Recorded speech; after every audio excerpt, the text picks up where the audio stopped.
Trưởng công chúa, tỷ thực sự muốn dứt bỏ luân thường đạo lý, giết sạch người thân của mình sao?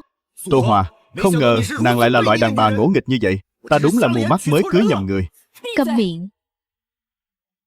Ngươi tư thông với phò mã của ta, biển thủ tài sản trong phủ công chúa, thậm chí vì muốn leo lên làm chính thất mà cấu kết với hoàng đế đệ đệ của ta, trong ứng ngoài hợp, lục soát phủ công chúa của ta. Những thủ đoạn dơ bẩn này, các người tưởng ta không biết sao? Hoàng tỷ, tỷ còn nhớ phụ hoàng và mẫu hậu trước khi băng hà đã dặn dò gì không?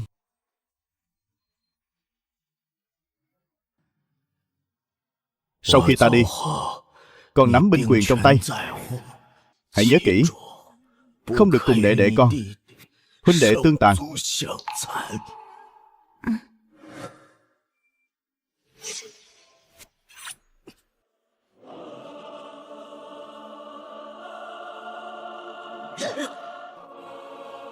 Ngươi...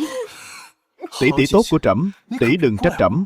Ngai vàng chí cao vô thượng này chỉ có thể do một mình trẫm ngồi thôi. Cái tính cách này của nàng ấy mà, chỉ cần vài câu nói của người thân yêu nhất là sẽ ngoan ngoãn dâng hết mọi thứ, hai tay dâng lên. Là do nàng đáng chết đấy.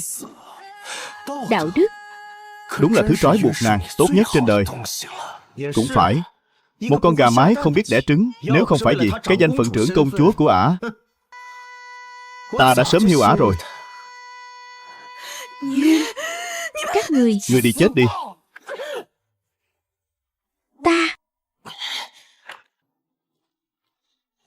Ta phỉ vào. Cái cô nữ chính Tô Hòa này Sao lại là một kẻ? Thánh mẫu não yêu đương mù quáng chính hiệu thế hả? Đã nắm trong tay 40 vạn đại quân rồi, mà còn để thằng đệ đệ hoàng đế với gã chồng phò mã bắt nạt. Thậm chí đến một con nha hoàn cũng cưỡi lên đầu lên cổ được. Tức chết ông đây rồi. Không xem nữa, không xem nữa. Đi ngủ, đi ngủ.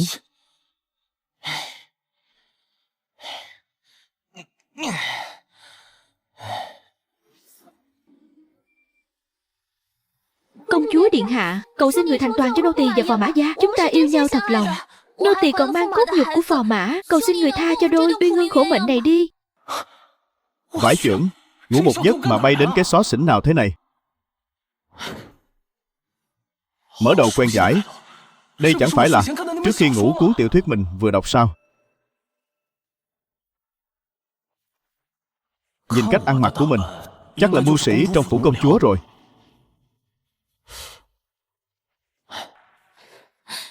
Con tên này chắc là chồng của trưởng công chúa, cái gã phò mã bất tài vô dụng kia rồi. Tô Hòa, đừng có ở đây gây sự vô lý nữa. Ta và Oanh Nhi yêu nhau thật lòng. Hơn nữa, nàng ấy đã mang thai con của ta. Nếu nàng thực sự yêu ta thì nên chấp nhận cho nàng ấy làm trắc thất của ta và sinh đứa trẻ này ra. Ngươi, các ngươi dám lén lút tư thông sau lưng ta sao? Đồ vô liêm sĩ. Công chúa, nàng nói vậy là sai rồi. Đã mang danh phận trưởng công chúa cao quý thì nên hiểu chuyện, thấu tình đạt lý một chút chứ. Ta và nàng ấy là tình yêu đích thực, sao nàng nỡ lòng nào chia rẽ uyên ương cơ chứ? Đúng vậy, Oanh Nhi cô nương còn đang mang thai cốt nhục của ta. Nhưng mà tiếc thật, theo đúng kịch bản gốc, đám người này hùa vào gây sức ép trưởng công chúa sẽ rất nhanh phải thỏa hiệp thôi. Đến lúc đó công chúa phủ sẽ bị bọn hắn đâm sau lưng, tịch biên gia sản. Các phận mưu sĩ quèn như ta chẳng phải cũng sẽ bị tống vào tù bóc lịch theo sao? Không được, ta phải nghĩ cách thôi. Không thể cam tâm tình nguyện trở thành tù nhân dưới bậc thềm thế này được. chúc mừng ký chủ đã liên kết thành công hệ thống độc sĩ mạnh nhất. Hệ thống? Nhiệm vụ chính tuyến hiện tại hiến độc kế, giúp đỡ Tô Hòa giải quyết rắc rối Oanh Nhi ép cung. Được rồi, nàng cứ đồng ý đi cho xong. Làm ầm ĩ một trận thế này, chẳng lẽ nàng còn muốn hòa ly sao? Mất hết cả thể diện trong ngoài, thật chẳng đáng chút nào đâu. Được thôi. Ta Khoan đã. là mưu sĩ. Ngươi có việc gì không? Ngươi là cái thá gì chứ?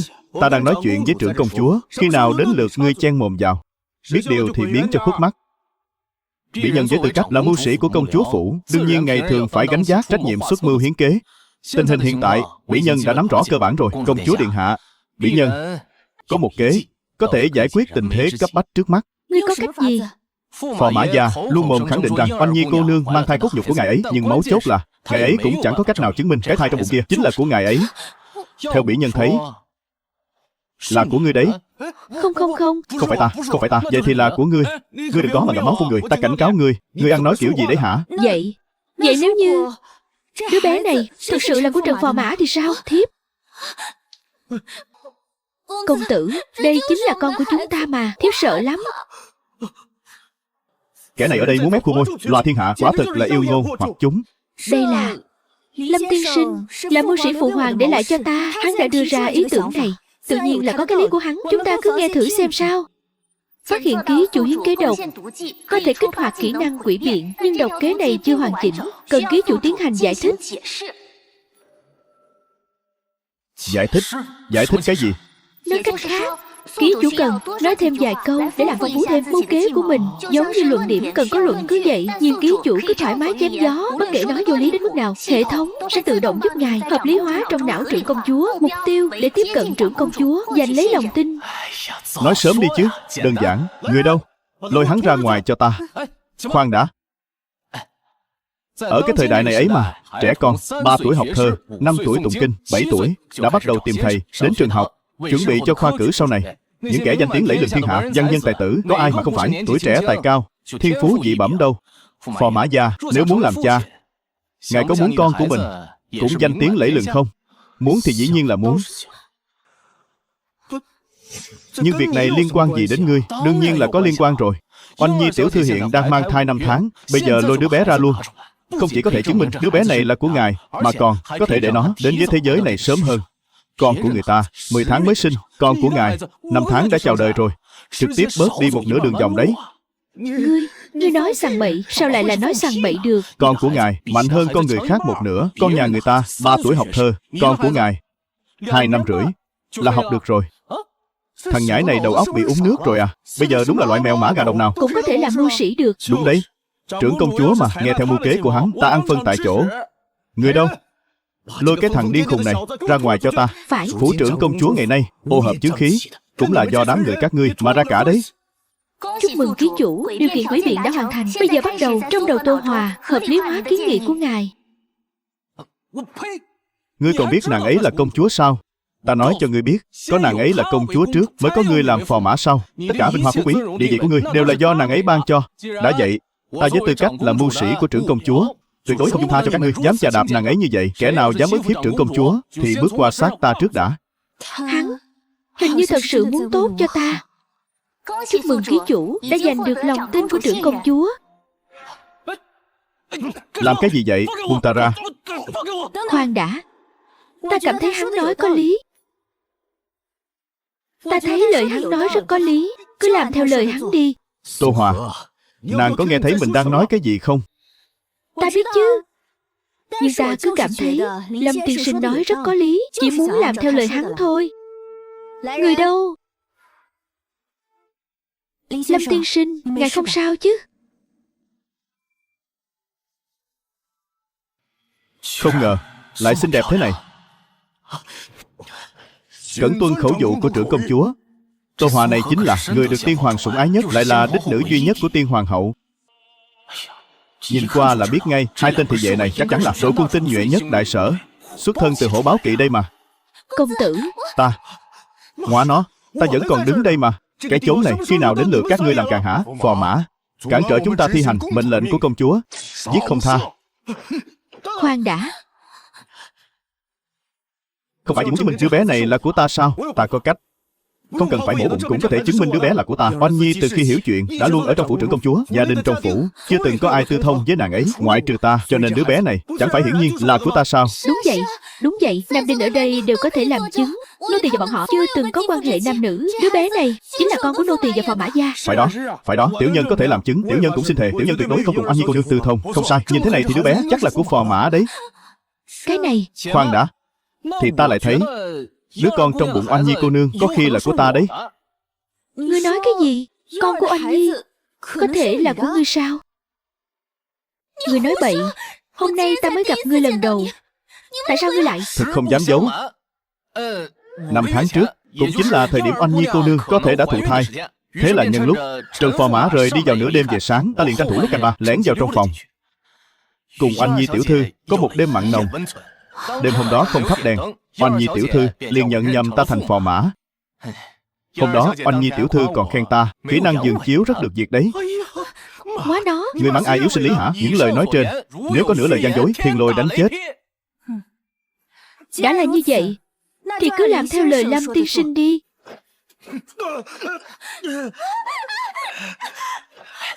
Điện hạ, mắt không thấy tâm không phiền. Thế này là sao đây? Oanh Nhi cô nương, sao lại ngõm củ tỏi rồi? Sao các ngươi lại bất cẩn thế hả? Công chúa, là do ta học nghệ không tinh, xin công chúa trách phạt. Chuyện này, Trưởng công chúa, không sao đâu. Ngoá nó. ta phải giết ngươi. Lâm Dịch, ngươi sẽ chết không toàn thây. Trời tru đất diệt. Đa tạ đã quá khen. Người đâu? Lôi cái đống bầy hầy này vứt ra ngoài cho ta.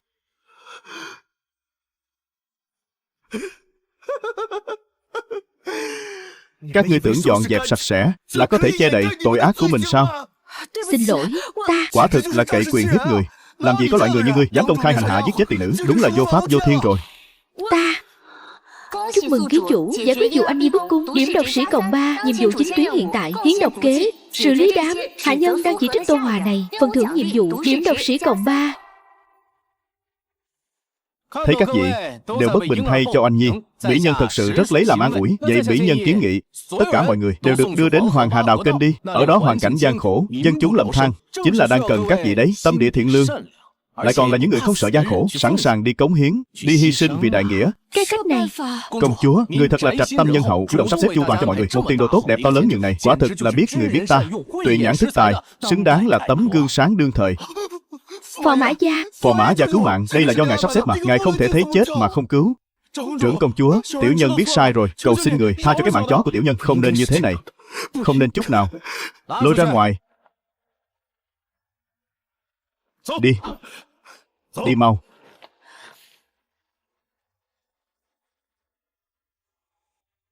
Phò Mã Gia mệt rồi, đưa hắn về nghỉ ngơi đi.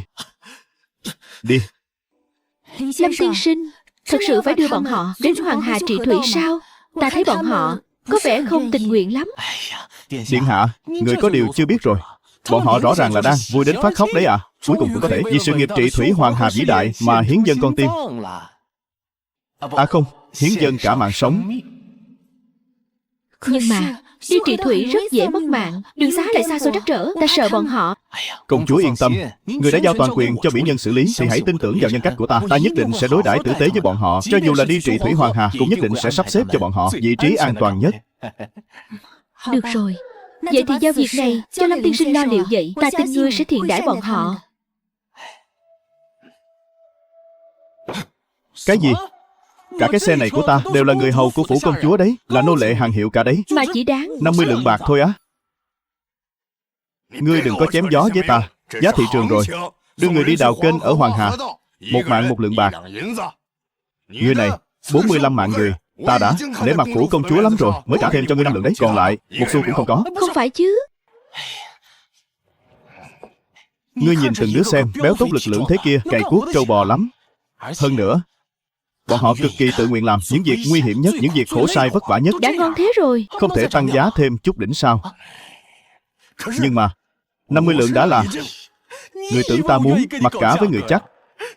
Đám hạ nhân này đều lớn lên cùng ta từ nhỏ, ở trong công chúa phủ đấy. Họ đều là thân bằng quyến thuộc, là huynh đệ thủ túc của ta. Phải thêm tiền.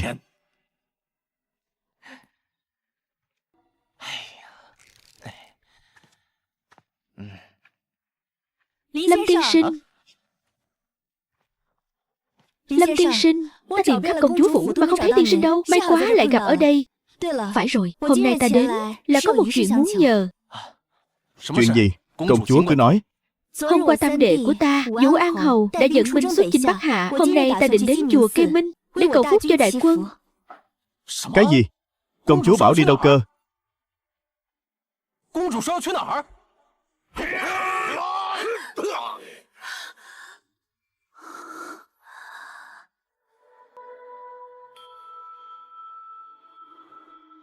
Ngoa nó, màn kịch anh hùng cứu mỹ nhân này hoàn toàn là do tên đó tự biên tự diễn. Hắn đường đường là một hoàng tử, bí mật lẻn vào đại sở, tiếp cận Tô Hòa, chính là để đánh cắp cơ mật trận chiến sở và hạ đấy. Bí mật này mà lộ ra sẽ trực tiếp dẫn đến sự thảm bại của Vũ An Hầu sau này. Tô Hòa mất đi quyền lực, công chúa phủ bị Niêm Phong tịch thu. Không được, tuyệt đối không thể để chuyện này xảy ra. Phát hiện Tô Hòa sắp bước vào bẫy của Hồng Nghiêu.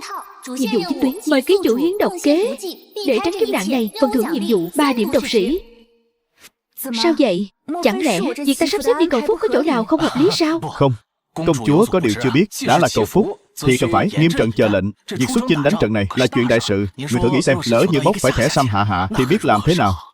Chuyện này, nếu bốc phải thẻ hạ hạ thì cũng là ý trời rồi. Không, mỹ nhân cảm thấy việc xin xăm này ấy cũng là một bộ môn khoa học đấy. Cần nhất là phải lấy lý lẽ thu phục lòng người. Lấy lý lẽ thu phục lòng người là thế nào? Mỹ nhân kiến nghị hãy đem theo 3.000 thiết giáp, cùng nhau tiến đến chùa Kê Minh. Mang binh lính đến chùa ư? Tại sao lại phải làm vậy? Công chúa, người đừng vội. Việc xin xăm này chẳng qua chỉ có 2 trường hợp. Nếu xin được thẻ thượng thượng thì chúng ta mang 3.000 thiết giáp qua đó, chẳng phải là lời đồn đại. Tướng sĩ trong quân này ai ai cũng biết công chúa đã xin được quẻ tốt cho lần xuất chinh này là ông trời đoái thương đại sở ta. Ngươi nói cũng có lý. Nhưng nếu là không phải một quẻ xấu, Nếu như nó không cho chúng ta một quẻ tốt thì chứng tỏ thần linh trong ngôi chùa này không phân biệt được thị phi đối với vương sư của chúng ta. Nó không chịu phù hộ. Vậy thì cái chùa này cũng chẳng cần tồn tại nữa. Lâm tiên sinh, ngài chắc chắn phải làm đến mức này sao? Công chúa, người cứ tin ta, việc này trăm lợi mà không có một hại. Chỉ có điều, ta cảm thấy chúng ta nên làm thế này trước.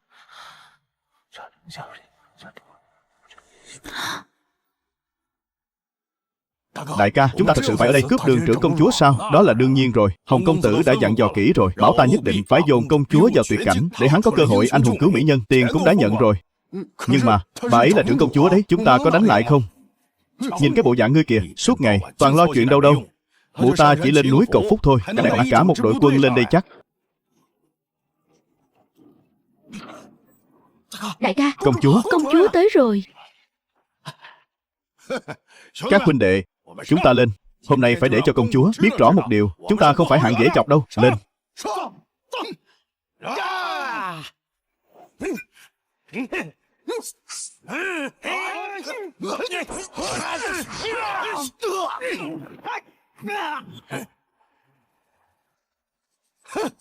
Đám hộ vệ phủ công chúa này cũng chỉ là thùng rỗng kêu to, mới qua vài chiêu đã kẻ què người cục cả rồi.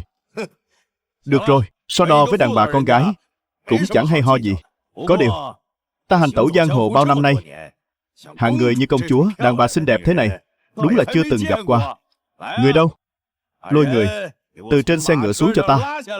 Mỹ nhân quốc sắc thiên hương thế này, hôm nay để cho huynh đệ được mở mang tầm mắt. Chỉ là hành sự thuận lợi quá nhỉ. Xem ra là ta đã đánh giá quá cao ngươi rồi, trưởng công chúa. Đã biết rõ là xe giá của trưởng công chúa mà còn dám mạo phạm. Các vị, gan cũng to đấy. Ngươi là kẻ nào dám phá hỏng chuyện tốt của ta?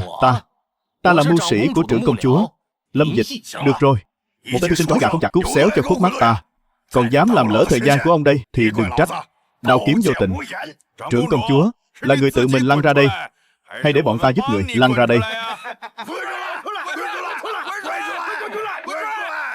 Lâm tiên sinh, hay là...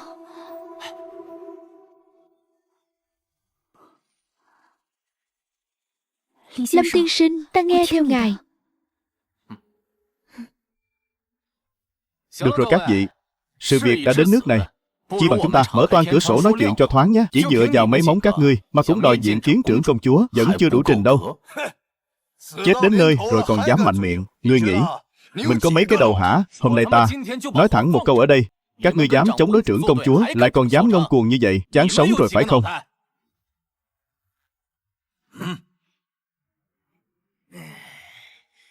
Đáng chết. Ban đầu không nên nghe theo lời tên tiểu tử này, không chỉ khiến công chúa lâm vào hiểm cảnh, mà nay còn gây ra cục diện rối rắm này. Lâm tiên sinh, tránh ra đi.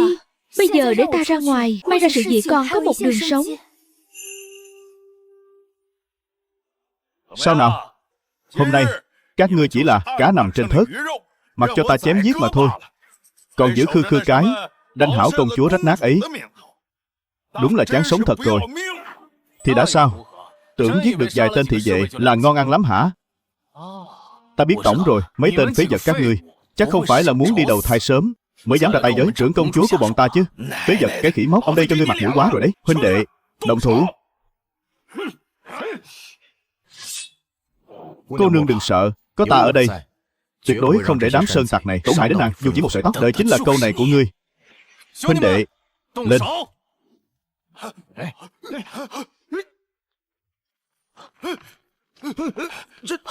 Cái này, tình huống gì thế này?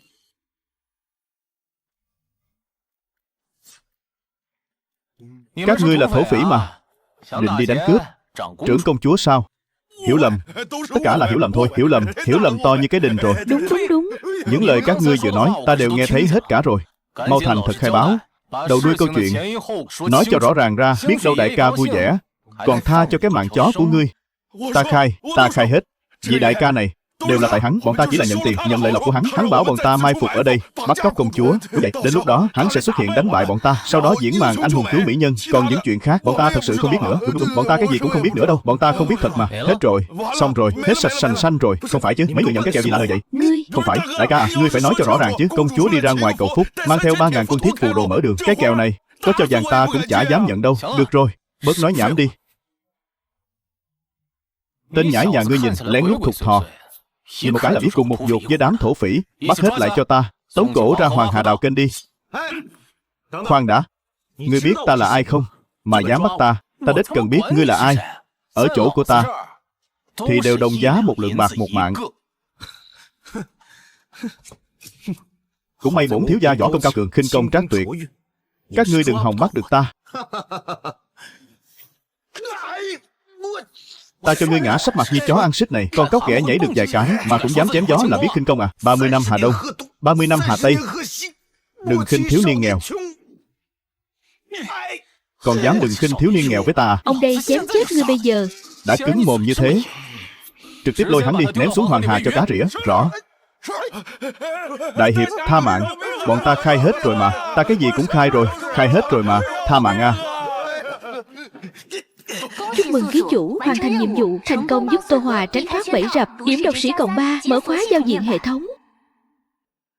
Họ tên Lâm Dịch, tuổi 24, cấp độ độc sĩ 1, điểm độc sĩ 9/30, kỹ năng quỷ biện hiệu quả. Những độc kẻ người dân bất kể vô lý, ảo ma đến mức nào đều sẽ được công chúa tự động hợp lý hóa và áp dụng triệt để. Cái giao diện hệ thống này đúng là sơ sài quá thể đáng. Đến giờ vẫn chưa nhả ra được cái gì gọi là phần thưởng thiết thực cả. Cơ mà một người bán được 1 lượng bạc, 100 người thì là 130 lượng. Lâm tiên sinh, người khuyên ta trước mang theo quân đội, giờ lại sắp xếp vài tên thị vệ giả bộ đi theo xe. Chẳng lẽ ngươi đã biết từ sớm? Không có gì, không quan trọng đâu.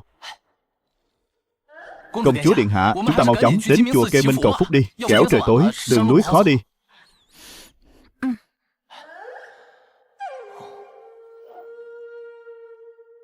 Ai đi Đà Lạt mời vô. Ta đi Đà Lạt, cô đi không?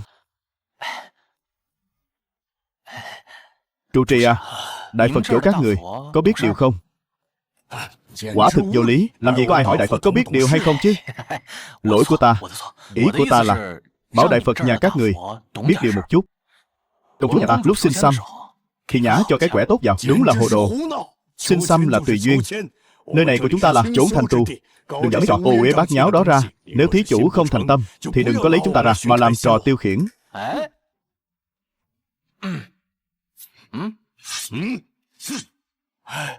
Giao cho ngươi đấy. Công chúa, mời.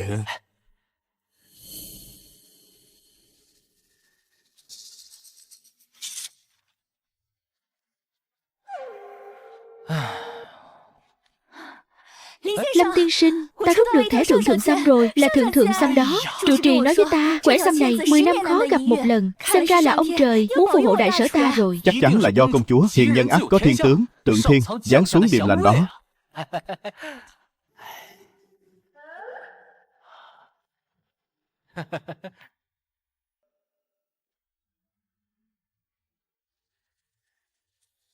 Giải thật. Đáng ghét. Cái tên Hồng Lam này tùy tiện đâm đại vào chỗ nào không biết. Đúng là khó tìm thật. Bên trong là ai thế? Món gì đây?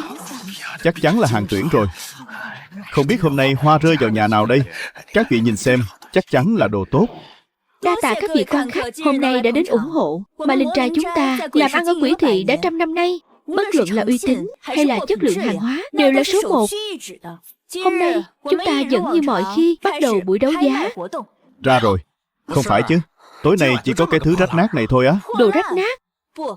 Đây chính là yêu nữ đại danh đỉnh đỉnh. Cô ta trời sinh tà lực, chỉ dựa vào sức một người đã tàn sát cả một môn phái. Ta biết ả. Thời gian trước, Không Động phái bị diệt môn, hình như là do ả làm đấy. Biết bao cao thủ võ lâm của phái Không Động mà cũng chẳng làm gì được ả. Thực lực không phải dạng vừa đâu. Không sai, kinh mạch của ả ta rất đặc biệt. Tuy chưa từng luyện võ nhưng lại sở hữu nội công thâm hậu mà cả đời người trong võ lâm cũng không mơ tới được. Bọn ta cũng phải tốn bao công sức mới bắt sống được ả. Hiện đã đóng đinh xuyên qua toàn bộ kinh mạch của ả rồi. Giờ ả không thể gây ra thảm án nào nữa đâu. 1.000 lượng. 1.000 lượng kìa, nhiều thế á? Điên rồi sao? Đúng là lắm tiền thật. 1.000 lượng.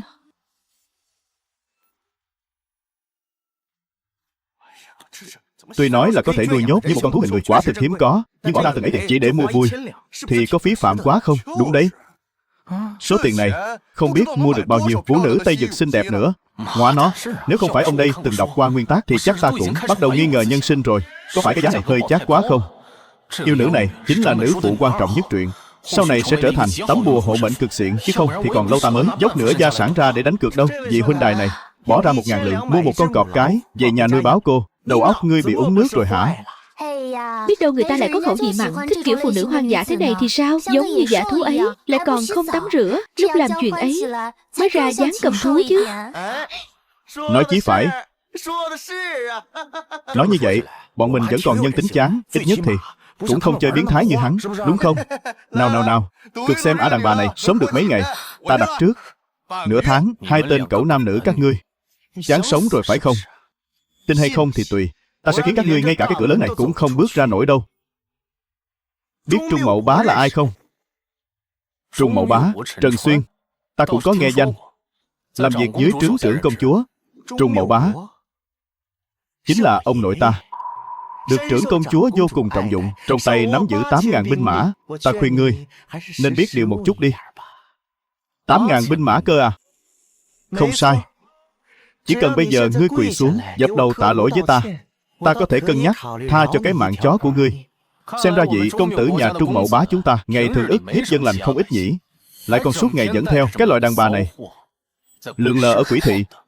Kẻ biết chuyện thì tưởng đây là quỷ thị, kẻ không biết lại cứ tưởng là cái hố xí nhà ai, toàn mùi khai ngấy. Trần thiếu, chàng nhìn hắn xem. Hôm nay chàng mà không giết hắn, thiếp không tha cho chàng đâu. Mó nhà nó, ai giết được hắn thưởng 100 lượng bạc trắng. Không, ngươi sai rồi. Tuy ngươi không giết được ta, nhưng ta lại có cách trị ngươi. Chỉ dựa vào ngươi mà đòi có cách trị được ta sao? Chẳng qua chỉ là múa mép khua môi thôi. Ngươi là cái thá gì chứ? Tần thống lĩnh, vị tôn tử nhà Trung Mậu Bá này nói muốn bỏ ra 100 lượng để mua cái mạng này của ta. Việc này có tính là ám sát triều đình mệnh quan không nhỉ? Ý gì chứ?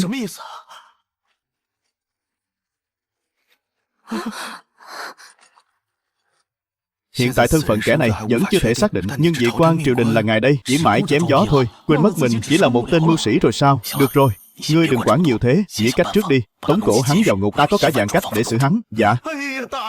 Tiểu nhân có mắt như mù, không thấy Thái Sơn. Cầu xin đại nhân giơ cao đánh khẽ. Sao lại quỳ xuống rồi? Đại nhân, tiểu nhân ngàn vạn lần đáng chết. Không nên mạo phạm ngài ạ. Vậy nếu ngươi dập đầu thêm mấy cái nữa, ta sai rồi. Ngài cứ coi ta như cái rắm. Mà thả trôi đi ạ. Đại nhân, ngài xem. Được rồi, lôi cổ bọn chúng xuống ngục. Đại nhân, Chẳng phải ngài nói tha cho ta sao? Sắp xếp cho chúng một phòng giam xịn một chút. Lát nữa ta sẽ đích thân chiêu đãi cái đồ súc sinh này. ngươi sẽ chết không được tử tế đâu. Đại nhân tha mạng. Đại nhân tha mạng cho ta.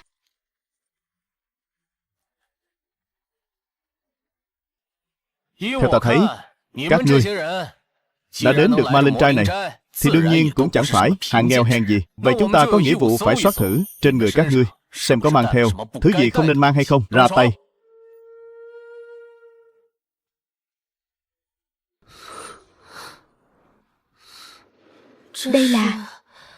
Đây là đâu? Cô tỉnh rồi. Đừng sợ, ta không có ác ý với cô. Là Lâm Dịch đã cứu cô, nhờ ta đến chăm sóc cô đấy. Lâm Dịch, ta hình như là bị một nam nhân mua về rồi. Đúng vậy, Trong phủ công chúa không có hạ nhân, chỉ đang để ta chăm sóc cô thôi. Theo ta thấy nha, tên nhóc Lâm Dịch này đúng là giận chó đỏ thật. Tùy tiện ra ngoài một chuyến mà nhặt về được một mỹ nhân xinh đẹp thế này. Người mà ngài nói, Lâm Dịch, hắn hiện tại đang ở đâu vậy? Cô đừng vội, thân thể cô còn yếu lắm. Vậy trước đã, uống thuốc đi này, rồi tắm rửa sạch sẽ, thay bộ y phục khác, đợi đến tối dùng bữa. Gặp lại cũng chưa muộn.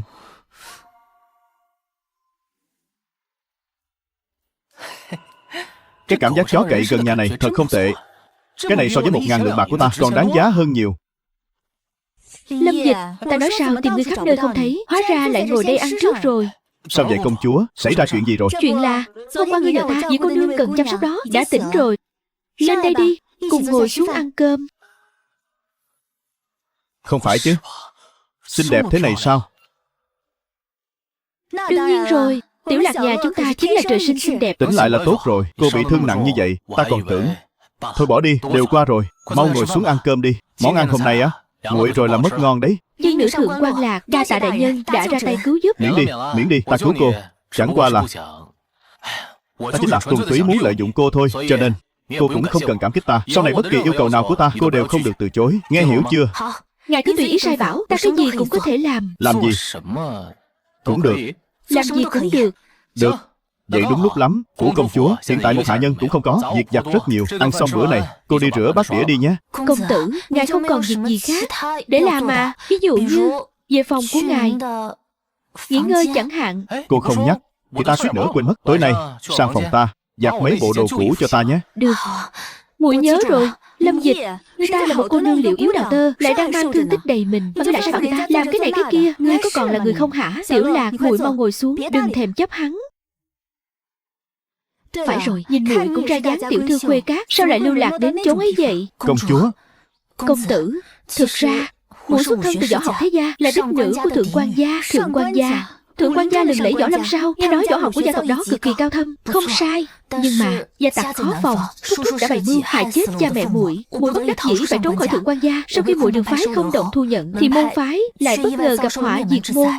Hung thủ đã đổ hết mọi tội lỗi lên đầu muội. Muội vốn muốn đi tìm công đạo, nhưng lại sơ suất bị bắt giữ, bị cắt đứt kinh mạch, bị coi như món hàng đem đi đấu giá, mới may mắn gặp được Lâm tiên sinh. Tiểu Lạc, muội yên tâm, có tỷ tỷ ở đây, sau này không kẻ nào dám bắt nạt muội nữa. Phải rồi Lâm Dịch, má vui mừng chuyện Tiểu Lạc tỉnh lại.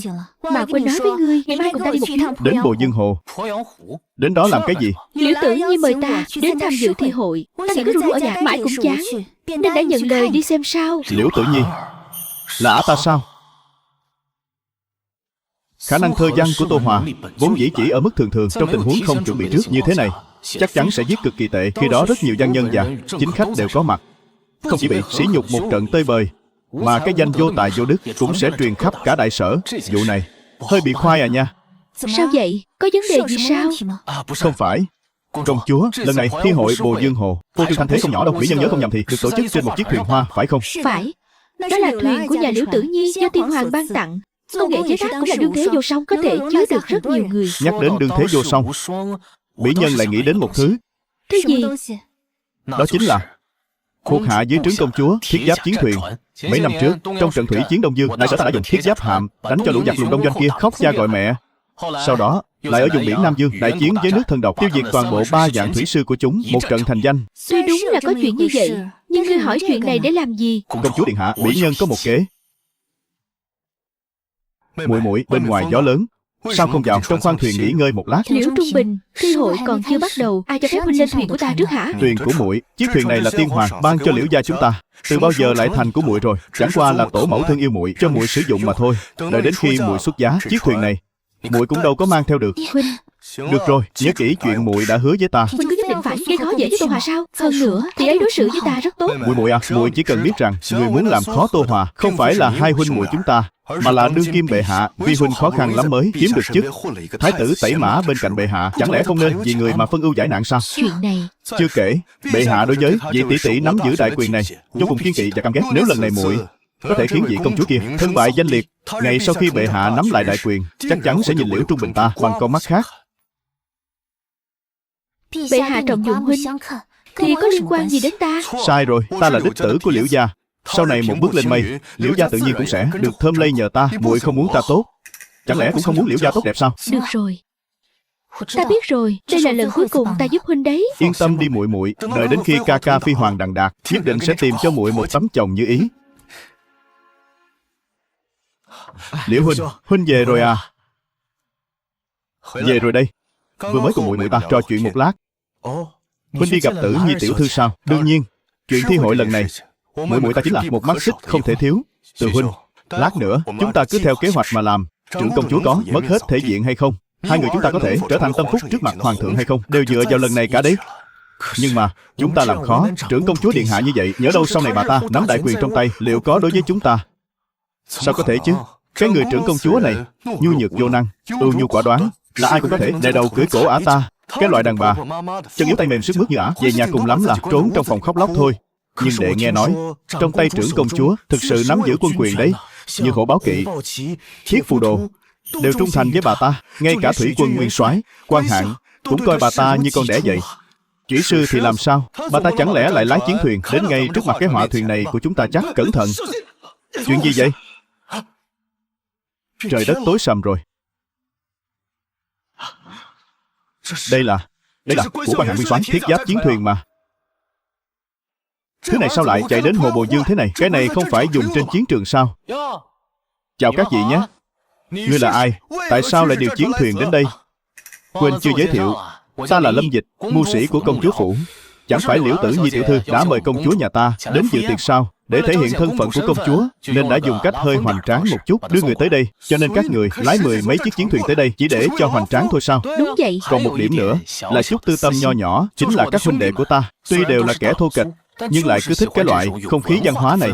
Khoan đã, ngươi vừa nói cái gì? Của ngươi cơ? Huynh đệ đâu? Đừng có ngại ngùng nữa. Đừng có mất tự nhiên. Bình thường thế nào thì cứ thế ấy, cứ tự nhiên như ở nhà là được. Nhiệm vụ của chúng ta chính là giữ thể diện cho công chúa. Đã rõ chưa? Rõ. Đã rõ.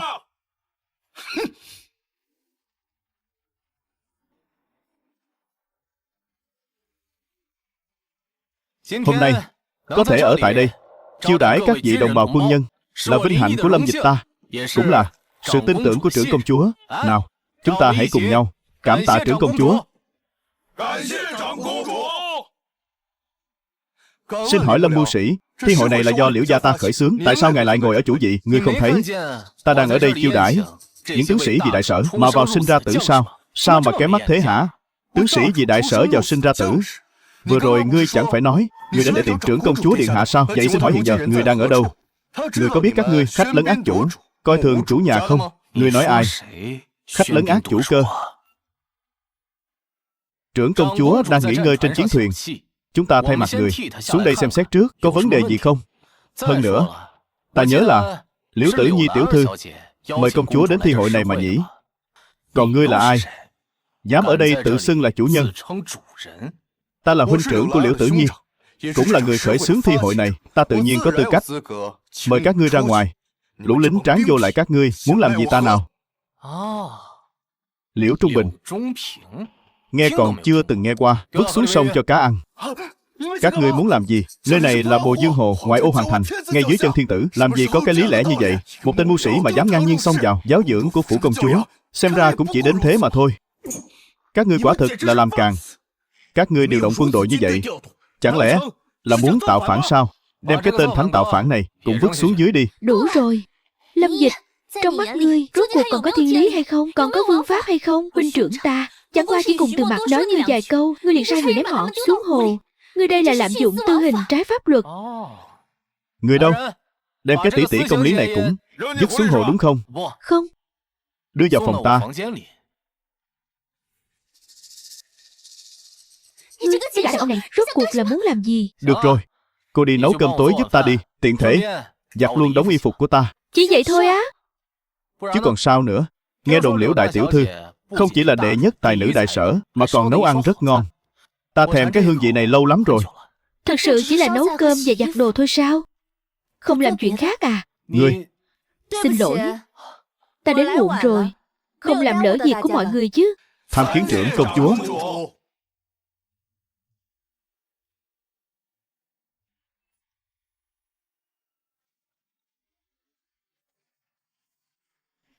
Hả?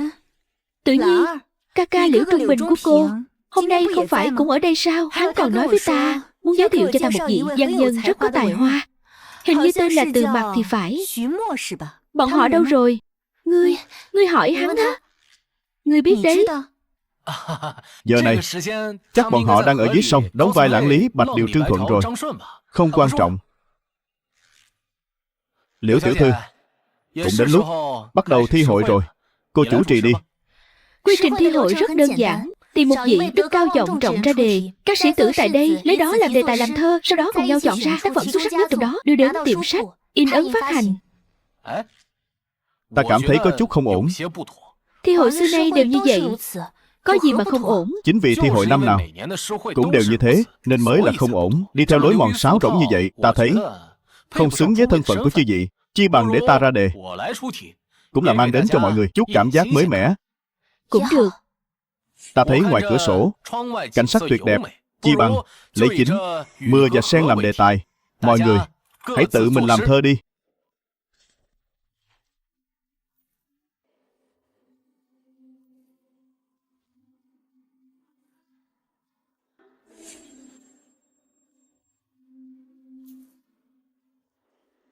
Thời gian cũng hòm hòm rồi. Ta thấy mọi người đều đã viết xong cả rồi. Liễu Tử Nhi tiểu thư, tiếp theo nên làm thế nào? Các vị cứ theo thứ tự lần lượt đọc thơ của mình là được. Chỉ có điều phải chọn ra một người được công nhận là thơ hay nhất để mở màn đầu tiên. Như vậy cũng coi như lấy cái lộc đầu. Vậy người được công nhận thơ hay nhất là ai đây? Theo như chúng ta sắp xếp ban đầu, chính là tân tấn tài tử Từ Mặc. Chỉ có điều vừa rồi Từ Mặc đã bị Lâm công tử ném xuống hồ rồi. Bây giờ đã uống no nước, uống đến mức ngất xỉu luôn rồi. được rồi. Đã là từ đại tài tử, uống no quá nên ngất đi rồi. Vậy thì cái việc ném gạch dẫn ngọc này cứ giao cho ta đi. Lâm tiên sinh cũng biết làm thơ sao? Bỉ nhân bất tài, năm xưa trước khi vào phủ công chúa là mưu sĩ, cũng từng nổi danh thiên hạ đấy. Lâm tiên sinh quả thực biết làm thơ ư? Nào, nghe cho kỹ đây. Hôm nay thời tiết khá là đẹp, rất nhiều lá sen đang tắm rửa. Ta ngồi trước cửa sổ ngẫm nghĩ, tặng ai hoàng hà? Đạo, thơ hay quá.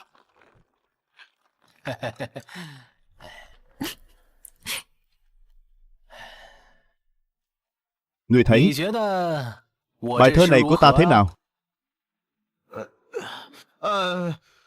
Vần điệu của bài thơ này quả là thần lai chi bút, ba vần chân, được gieo vô cùng đanh thép, mạnh mẽ. Làm thơ ấy mà phải kết hợp với bối cảnh và sự trải đời của thi nhân để cảm nhận. Câu hoàng hà đào đường sông, nếu không đủ trải nghiệm, sao có thể viết ra những câu từ lay động lòng người đến thế? Đúng. Còn cả câu lá sen đang tắm rửa, ẩn dụ mới tinh tế làm sao. Mượn cảnh để bày tỏ thái độ sống khoáng đạt, không sợ bất kỳ hiểm nguy gian khó nào. Quả là danh câu thiên cổ. Phải. Thực sự là từng câu từng chữ đều nói trúng tim đen của ta rồi. Lúc ta viết bài này, đúng là đã nghĩ như vậy đấy. Nào, cùng cạn ly này. Thế nào, công chúa điện hạ, thi hội hôm nay người có thấy hứng thú không? Chẳng có gì thú vị. Thơ người làm ra nông nổi ấy mà bọn họ lại còn nhau khen hay. Không sai. Ta cố tình làm bài thơ thối nát đó chính là để cho công chúa điện hạ thấy rõ đám văn nhân kia rốt cuộc là một lũ giả tạo đến mức nào. Cái gọi là ngạo khí văn nhân ngày thường ấy, đến lúc nguy nan thật sự thì kẻ nào kẻ nấy đều mềm nhũn cả thôi. Đối với việc trị quốc, đám văn nhân này chưa bao giờ là những kẻ đáng để tin cậy. Vậy trị quốc có thể tin võ tướng không? Võ tướng có thể dùng, nhưng tốt nhất cũng đừng nên tin. Vậy Lâm tiên sinh, ta có thể tin ngươi không? Có thể. Ta sẽ luôn ở bên người. Vậy Công chúa, gần đây Trần Phò Mã đang làm cái trò gì? với cái tên Lệ Trung ấy thế, từ sau vụ việc lần trước xảy ra chuyện đó xong, ta và hắn đã phân phòng ngủ riêng rồi. Hắn dạo này ở trong phủ cũng toàn đi sớm về khuya. Bình thường chúng ta ở trong phủ cũng ít khi chạm mặt nhau. Ta cũng không biết hắn đang làm cái gì. Ta nghĩ ta biết hắn đang làm trò gì đấy.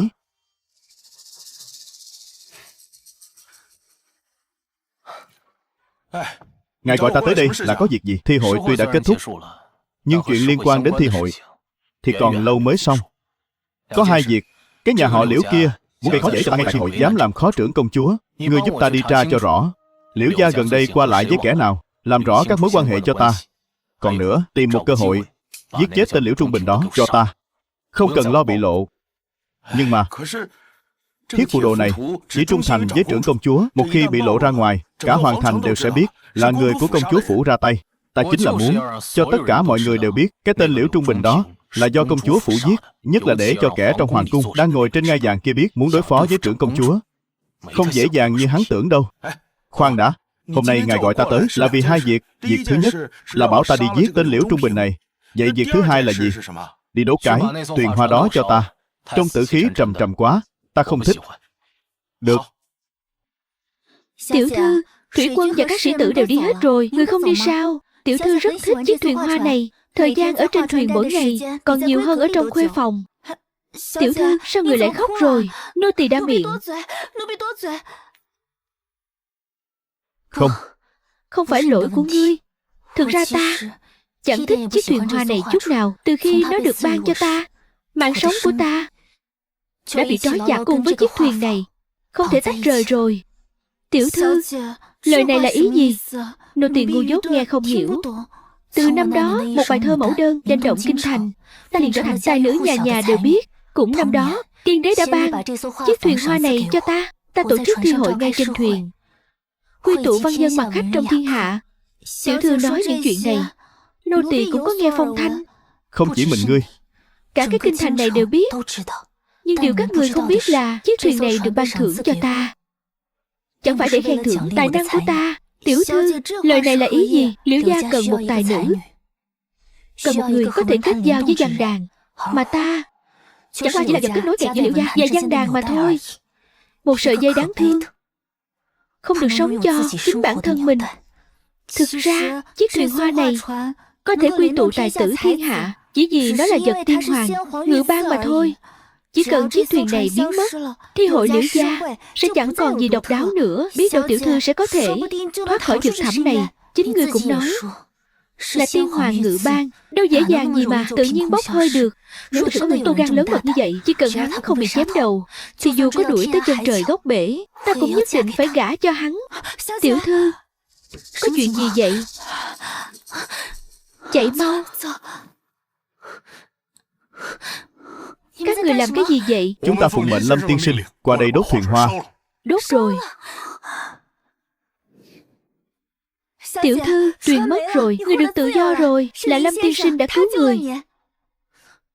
Nhưng mà Lâm Dịch, chàng làm như vậy là muốn ta gả cho chàng sao? Vải chưởng, đứa nào chửi ông thế? Người chửi ngài thì nhiều lắm. Nếu cứ có người chửi ngài một câu mà ngài lại hắt hơi một cái, thì cái sự hắt hơi này của ngài 10 kiếp cũng chưa hết đâu. Biến, ta phát hiện cái thằng nhóc ngươi mồm chó không mọc được ngà voi.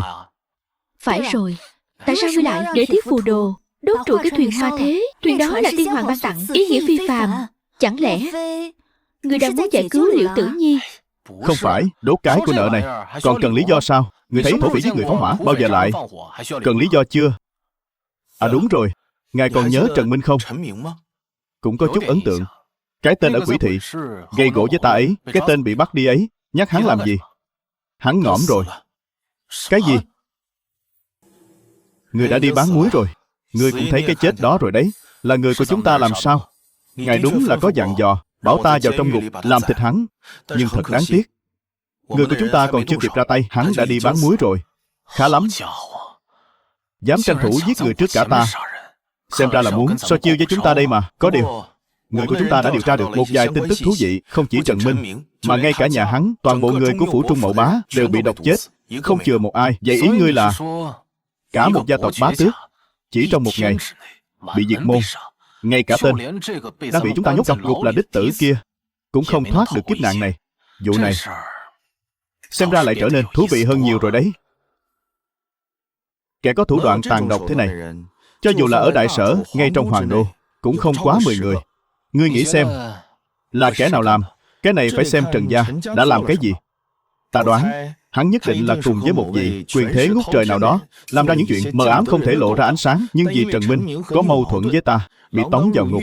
Kẻ kia sợ sự việc bại lộ, liền một không làm, hai không nghĩ, giết sạch từ trên xuống dưới nhà họ Trần để diệt khẩu. Nhưng thực tế là ta chỉ đơn thuần là nhìn tên Trần Minh đó ngứa mắt, chứ đâu có điều tra mấy chuyện dơ bẩn sau lưng hắn. Bọn chúng có tật giật mình. Đã sợ hãi đến mức này thì chúng ta đành phải điều tra một chút, xem chân tướng vụ án Trần gia này là gì rồi. Chúng ta là người của phủ công chúa, phụng mệnh trưởng công chúa, thay mặt đại lý tự các ngươi, toàn quyền phụ trách vụ án phủ Trung Mậu Bá. Trưởng công chúa quả thực quyền khuynh triều giả, khắp đại sở này đa số quân đội đều chịu sự điều động của người. Nhưng các ngươi chỉ dựa vào một tấm lệnh bài mà muốn toàn quyền tiếp quản một vụ trọng án liên quan đến bao nhiêu mạng người như vậy là không hợp quy củ cho lắm. Hơn nữa, ta nghe nói rằng đích tử của Trung Mậu Bá là Trần Minh. Mấy hôm trước vì tư thù mà bị bắt giam vào ngục của phủ công chúa. Hôm qua cũng đồng thời chết bất đắc kỳ tử trong ngục. Ta có quyền nghi ngờ một cách hợp lý rằng toàn bộ án mạng này chính là do các ngươi gây ra. Bây giờ muốn tiếp quản vụ án này chính là để ngăn cản đại lý tự chúng ta tiếp tục điều tra xuống dưới. Các ngươi, đây là mượn quyền lực của công chúa phủ để bịt miệng chúng ta. Chúng ta tiếp quản vụ án này là thông báo, không phải thương lượng. Nếu ngươi có ý kiến, ta không ngại để thiết phù đồ dạy cho ngươi chút quy củ đâu.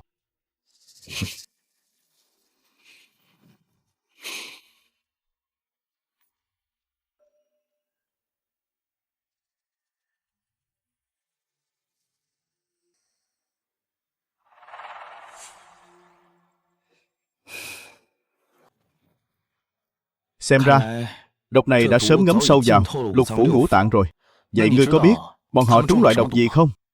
Ngộ độc thực phẩm, nhưng cụ thể đã ăn cái gì phải xem trong thùng nước gạo đổ đi mới xác định được.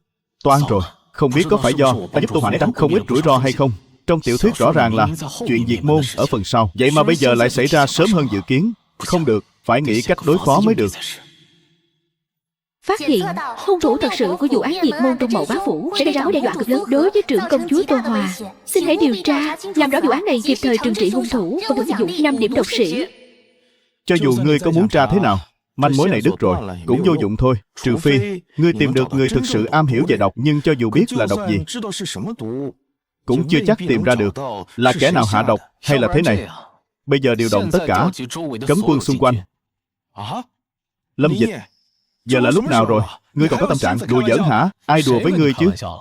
Ta giống loại người hay đùa cợt lắm sao? Ngươi có biết ngươi đang nói cái gì không? Ngươi điên rồi sao? Ta đương nhiên biết chứ. Chẳng phải ngươi đã nói 47 mạng người phủ Trung Mậu Bá có thể trong vòng một ngày giết sạch bọn họ. Hơn nữa, việc làm thần không biết quỷ không hay này không quá 10 người làm được. Chúng ta đổi tư duy chút đi, thịt sạch cả 10 tên đó, chẳng phải bằng với việc trừng trị hung thủ rồi sao? Xưa nay kẻ làm nên đại sự có mấy ai không phải là kẻ điên đâu. Huống hồ chỉ là giết 10 mạng người thôi mà, còn chưa đủ trình làm kẻ điên đâu nhỉ? Ngươi có biết 10 người này ở trong hoàng đô quyền thế có ngập trời đến đâu, gia tộc của bọn họ danh vọng lớn đến mức nào? Bản chất của quyền lực chính là bạo lực. Dù là danh gia vọng tộc, dù quyền thế có ngập trời thì cũng chỉ là những kẻ đang chơi trò đỏ đen trên chiếu bạc mà thôi. Trưởng công chúa, người nắm trong tay 40 vạn đại quân, chúng ta hoàn toàn có đủ năng lực để lập cái bàn này bất cứ lúc nào. Theo ý ta, cứ quyết định như vậy đi.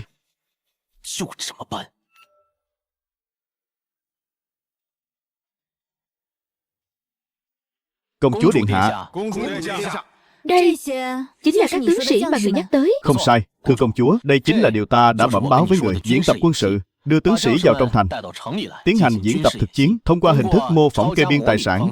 Không chỉ có thể nâng cao khả năng phối hợp tác chiến, mà còn giúp quân lính đồng lòng nhất trí, kích thích ý chí chiến đấu của mọi người. Nhưng mà vội vàng như vậy thì đối tượng bị kê biên là ai đây? Trưởng công chúa, việc này người không cần lo lắng. Trong hoàng đô này có mấy thế gia quyền thế lẫy lừng, vì một lòng vì nước vì dân nên đã chủ động xin được đóng vai kẻ bị tịch thu gia sản đấy ạ. Vậy thì tốt. Đã như vậy, việc này nhất định phải làm cho gọn gàng sạch sẽ một chút, tránh để người đời đàm tiếu. Tuân lệnh. Vậy việc này không nên chậm trễ, chúng ta xuất phát ngay thôi. Phải rồi, những thế gia thực sự cái đó cụ thể là những ai? Là tộc trưởng của hai đại thế gia Dương và Tạ, Dương Hậu và Tạ Thừa Vận, cùng với lại bộ thượng thư Đông Phương Việt, trung thư xá nhân Thôi Hạo và trung thừa tưởng thư. Ba người này hoàn toàn trung thành với trưởng công chúa, tự nhiên sẽ không gây ra mối đe dọa nào cho người. Còn hai người này bình thường không hề có chút giao du qua lại nào với nhà Trung Bộ Bá, không có bất kỳ sự liên hệ nào, cho nên cũng không có động cơ giết người diệt khẩu.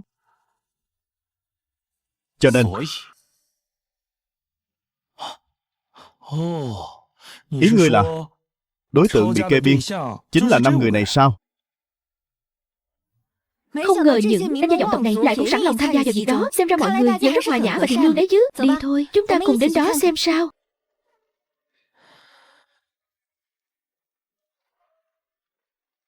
Hai nhà Dương, Tạ này là những thế gia lâu đời, có bề dày cả trăm năm nay. Đông Phương Việt là lãnh tụ văn đàn, Thôi Hạo, Tưởng Thư thì dựa thế vào Thôi gia và Tưởng gia. Xem ra lần kê biên này nhất định phải nhổ cỏ tận gốc rồi.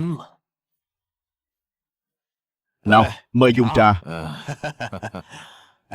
Chà, đúng là Dương gia có khác.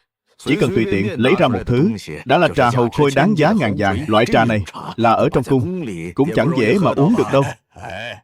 Hầu khôi tuy quý giá, nhưng đối với Tạ gia mà nói chắc cũng chẳng phải của hiếm gì đâu nhỉ. Phải rồi, chuyện xảy ra gần đây các vị đã nghe nói chưa? Chuyện về phương diện nào? Còn có thể là phương diện nào nữa? Chắc chắn là phủ công chúa rồi. Mấy chuyện đó sao có thể không nghe chứ? Thiết phù đồ tiểu phỉ, chỉ quân mở thi hội, vị mưu sĩ họ Lâm ở phủ công chúa kia gần đây làm ra những chuyện này, từng việc một, không thể không nói là chấn động thiên hạ. Chứ vị lo xa quá rồi. Chẳng qua chỉ là một tên hề nhảy nhót làm trò, chẳng gây nổi sóng gió gì đâu. Hiền Điệt, hắn ta là người của phủ công chúa đấy. Tiên hoàng đối với trưởng công chúa Tô Hòa sủng ái có thừa. Sau khi băng hà còn đem quân đội toàn bộ đều để lại cho nàng ta. Còn cả những kẻ đi theo tiên đế chinh chiến xa trường đều là trọng thần quân cơ, lại càng coi Tô Hòa như con đẻ. Nếu ngươi cảm thấy phủ công chúa không đáng lo ngại, vậy thì hoàng đế đang e ngại điều gì chứ? Ngươi nói lời này ta nghe không lọt tai đâu. Năm xưa tiên hoàng nếu không có Dương, Tạ chúng ta hai nhà ra sức ủng hộ thì ông ta có ngồi vững trên ngai vàng được không? Đại sở triều này thành lập bất quá cũng mới hơn 100 năm. Còn Vương, Tạ hai nhà chúng ta lại có bề dày lịch sử đủ 800 năm đấy. Theo ý ta ấy mà, phủ công chúa kia cho dù gan có to bằng trời cũng chẳng dám giương tay động đến trên đầu ta đâu. Nhưng chúng ta hành sự vẫn nên cẩn trọng một chút. Tuy nói rằng trong tối chúng ta đã ngã về phía vị kia, nhưng việc ngoài mặt vẫn phải làm cho tròn vai. Ít nhất thì cũng không thể để tên mưu sĩ kia nhìn ra sơ hở. Cái tên họ Lâm đó có nhảy nhót cỡ nào cũng chỉ là một kẻ không có bất kỳ phẩm hàm quan tước nào, chỉ là một tên mưu sĩ không lên được mặt bàn mà thôi. Hắn mà có bản lĩnh thật thì đã trực tiếp dẫn binh đến sau nhà ta rồi chắc. Ta vẫn là lần đầu tiên nghe thấy loại nguyện vọng quái gở này đấy. Cái này ta nhất định phải tận tình thỏa mãn các người một chút rồi. Lại dám tự tiện xông vào phủ đệ trọng thần. Thằng ranh con, ta thấy ngươi chán sống rồi đấy. Ngươi là kẻ nào? Làm sao xông vào đây được? Ta chính là người mặc dị, cái kẻ mà các người gọi là thằng hề nhảy nhót ấy. Chẳng phải đang dẫn người tới hỏi thăm gia sản các người đây sao?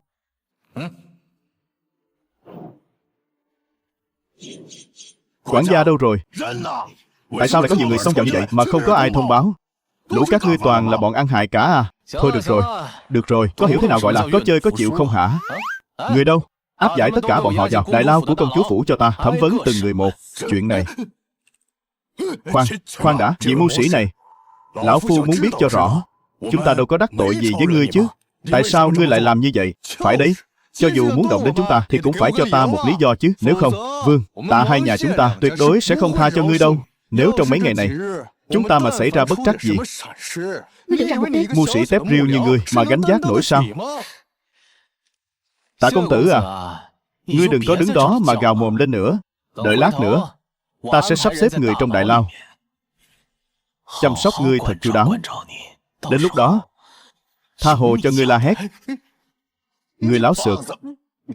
Lâm Dịch, ngươi làm như vậy trưởng công chúa có biết không? Nếu chuyện này đến tai trưởng công chúa thì không phải ngươi dùng vài ba câu là có thể lấp liếm được đâu.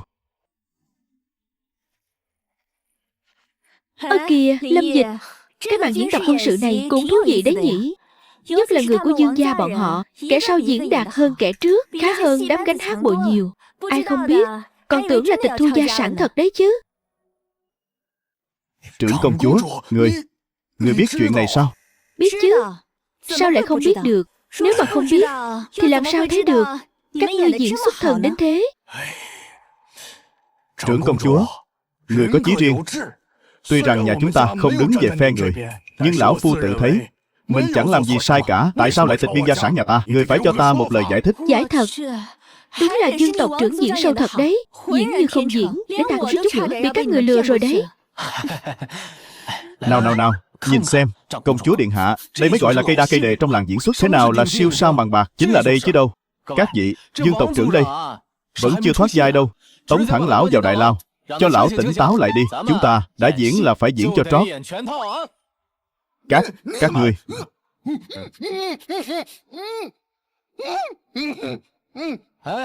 Để ta nói nhé. Hôm nay vận khí đúng là đỏ thật. Không ngờ ở vương gia lại chặn được hai người các ngươi. Đúng là chẳng tốn chút công phu nào.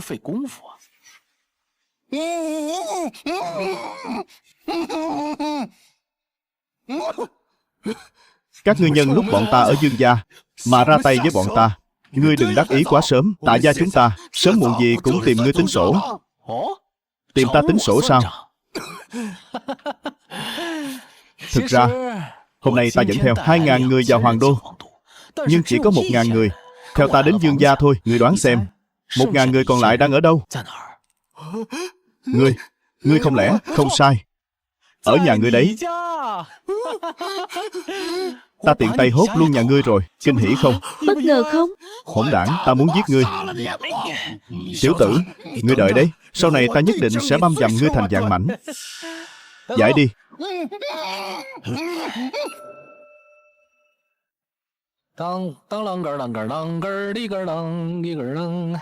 Vụ này xử lý thế nào rồi? Rất thuận lợi. Đánh một trận tiêu diệt gọn ghẽ đẹp mắt lắm. Mà nhắc mới nhớ, ngài chưa từng ra chiến trường. Tại sao đối với chiến thuật lại tinh thông đến thế hả? Đó đều là chuyện hồi còn trẻ trâu ấy mà. Đúng rồi, kẻ tiếp theo Đông Phương Việt. Là tên này đúng không? Phải, lại bộ thượng thư. Lại là vị lãnh tụ văn đàn này à? Lão ta ấy à, là một cục xương khó gặm đấy. Sao thế? Nhân thủ còn đông hơn vương gia à? Một gia tộc ở Hoàng Đô mà lại có thể có cả ngàn nhân thủ sao? Nếu thời cơ chín muồi, không khéo mua quyền soán vị cũng nên. Cái này thì không có. Nhưng Đông Phương Việt này trong văn đàn đại sở có địa vị cử túc khinh trọng vô cùng quan trọng. Một khi bắt lão ta, Mạc tướng e là ngài sẽ bị găng nhân cả đại sở, khẩu tru bút phạt. Có đôi khi ấy à, giấy bút còn nguy hiểm hơn cả đao kiếm sắc bén. Chửi ta á? Thế thì ta sẽ đem bọn chúng bắt hết lại. Dù sao nạn lụt ở Hoàng Hà cũng đang nghiêm trọng. Qua đó bao nhiêu người cũng chẳng thừa. Hơn nữa, điều kiện càng gian khổ, bọn họ càng dễ sáng tác ra những tác phẩm hay. Ta tống hết bọn họ đi đến Hoàng Hà đào kênh vét sông, biết đâu còn giúp bọn họ viết ra được tác phẩm để đời ấy chứ. Ngài, thôi bỏ đi. Lại đây nào tiểu bảo bối. Hôm nay ta phải chăm sóc ngươi thật kỹ lưỡng mới được. Cái đồ hư hỏng này. Lại đây.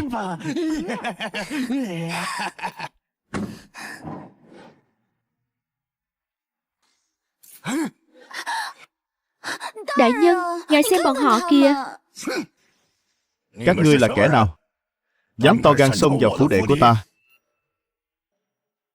Đại nhân, ngươi nói xem, ngươi ngoài việc làm người ta dính đầy nước bọt ra thì còn làm được cái tích sự gì? Ngươi muốn chết hả? Dám sỉ nhục ta sao? Ta giết chết ngươi. Lâm Dịch à, người ta là lão thượng thư đức cao vọng trọng. Ngươi không tôn trọng người ta như thế, đàn ông nào nghe xong mà chịu cho nổi chứ? Được rồi, đại công sắp cáo thành rồi. Mau đi thôi, ta còn đang vội đây. Chúc mừng thí chủ hoàn thành nhiệm vụ, thưởng 5 điểm độc sĩ. Khoan đã, không cần đi nữa. Hung thủ thực sự diệt môn Phủ Trung Mậu Bá đã xa lưới rồi, không cần đi nữa. Gì đây? Khi tịch biên hai nhà Dương, hệ thống không có âm báo. Nhà họ Thôi và nhà họ Tưởng còn lại vẫn chưa bị tịch biên, nên rõ ràng cũng không phải hung thủ. Vậy thì đáp án chỉ có một. Họ Đông Phương kia, lão cà tím già nua, cuối cùng ông cũng rơi vào tay ta.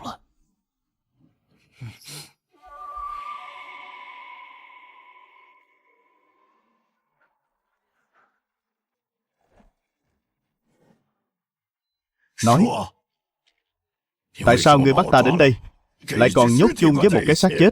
Thứ này thối chết đi được. Ngươi còn là người không hả? Không nhận ra sao? Đông Phương đại nhân, kẻ này chính là đích tôn của Trung Mậu Bá, Trần Minh đó. Hôm kia hắn chết ngay trong lao phòng của ta. Ta còn chưa kịp dọn hắn ra ngoài nữa. Thế mà ngài lại dọn vào đây rồi. Dù sao đi nữa, hắn cũng được tính là bạn cùng phòng của ngài. Ngài ghét bỏ hắn làm gì? Ngươi có ý gì? Ta nghe không hiểu. Được rồi, ta và ngài đều là người thông minh. Chúng ta cứ mở toang cửa sổ nói chuyện thẳng thắn đi. Vụ án phủ Trung Mậu Bá có phải do ngài làm không? Vụ án? Vụ án gì? Cả nhà Trung Mậu Bá mấy trăm mạng người, trong chốc lát chết sạch sành xanh. Nói thật nhé Đông Phương đại nhân, ta không tin một thủ bút lớn như vậy lại có thể liên quan đến người thường. Không lẽ ngươi nghi ngờ là do lão phu làm sao? Ta chỉ là một kẻ văn nhân, trói gà không chặt. Ta đến phụ binh còn chẳng có. Ta giết cả nhà mấy trăm mạng của hắn kiểu gì? Ngươi đang đùa đấy à? Ngài nói cũng có vài phần đạo lý. Nhưng mà Lâm Dịch ta ấy à, tiếng xấu đồn xa. Mấy cái trò vặt vãnh này của ngươi đừng có múa rìu qua mắt thợ trước mặt ta. Tốt nhất là ngươi nên thành thật khai báo. Ta còn có thể đảm bảo cho ngươi bớt chịu chút đau đớn da thịt. Vị Lâm đại nhân này, ngươi không phải chỉ vì nghi ngờ lão phu mà bắt ta đến đây đấy chứ? Không sai, ta bắt ngươi vào đây chính là muốn biết vụ án Trung Mậu Bá phủ có phải do ngươi làm hay không. Còn nữa, các ngươi có phải đang tính tiếp theo sẽ ra tay với trưởng công chúa? Đúng là chuyện hoang đường. Ngươi một không bằng chứng, hai không công văn, dựa vào đâu mà bắt ta đến cái nơi này? Chẳng lẽ chỉ vì một lời suy đoán của ngươi? Có bản lĩnh thì ngươi công bố chuyện này ra thiên hạ, để người đời phân xử xem ai sẽ đứng về phía ngươi. Ta không rảnh đôi co với ngươi. Ngươi khai hay không khai? Ta khai cái gì chứ? Lão phu cả đời trong sạch, chưa từng tham gia đảng tranh loạn chính, càng không bao giờ giết người diệt khẩu. Tất cả những gì ngươi hỏi, ta hoàn toàn không biết.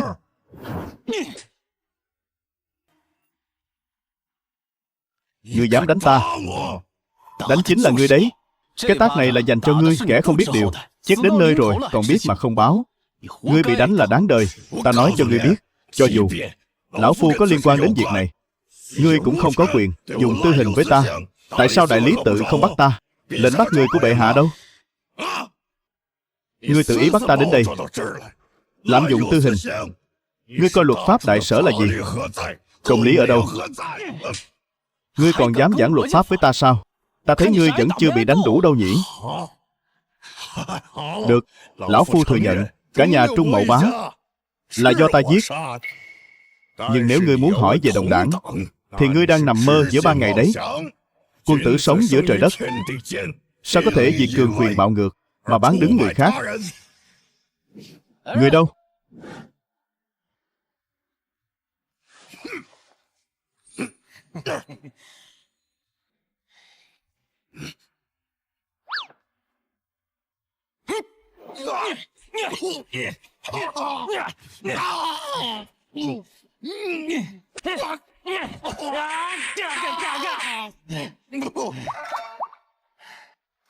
Vẫn cứng miệng đúng không? Được thôi, gọi người vào đây thay phiên nhau vả miệng hắn cho ta. Chúng ta Từ từ mà chơi. Khoan đã. Ta nói, ta khai là được chứ gì? Đồng đảng của ta là hộ bộ Thị Lang, Quách Du Đồng, còn có đại nội tổng quản Lưu Công Công. Sở dĩ chúng ta giết Trung Mậu Bá cũng là gì? Chúng ta cùng Trung Mậu Bá mưu tính, muốn ám sát trưởng công chúa.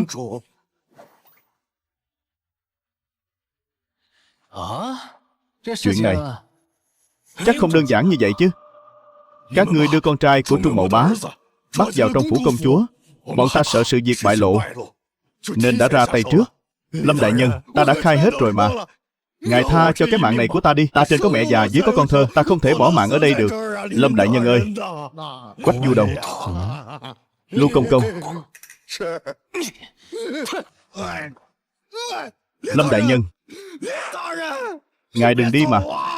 Ít nhất ngài cũng phải mang cái xác này mang ra ngoài cho ta chứ. Lâm cha, Lâm ông nội, Lâm tổ tông ơi.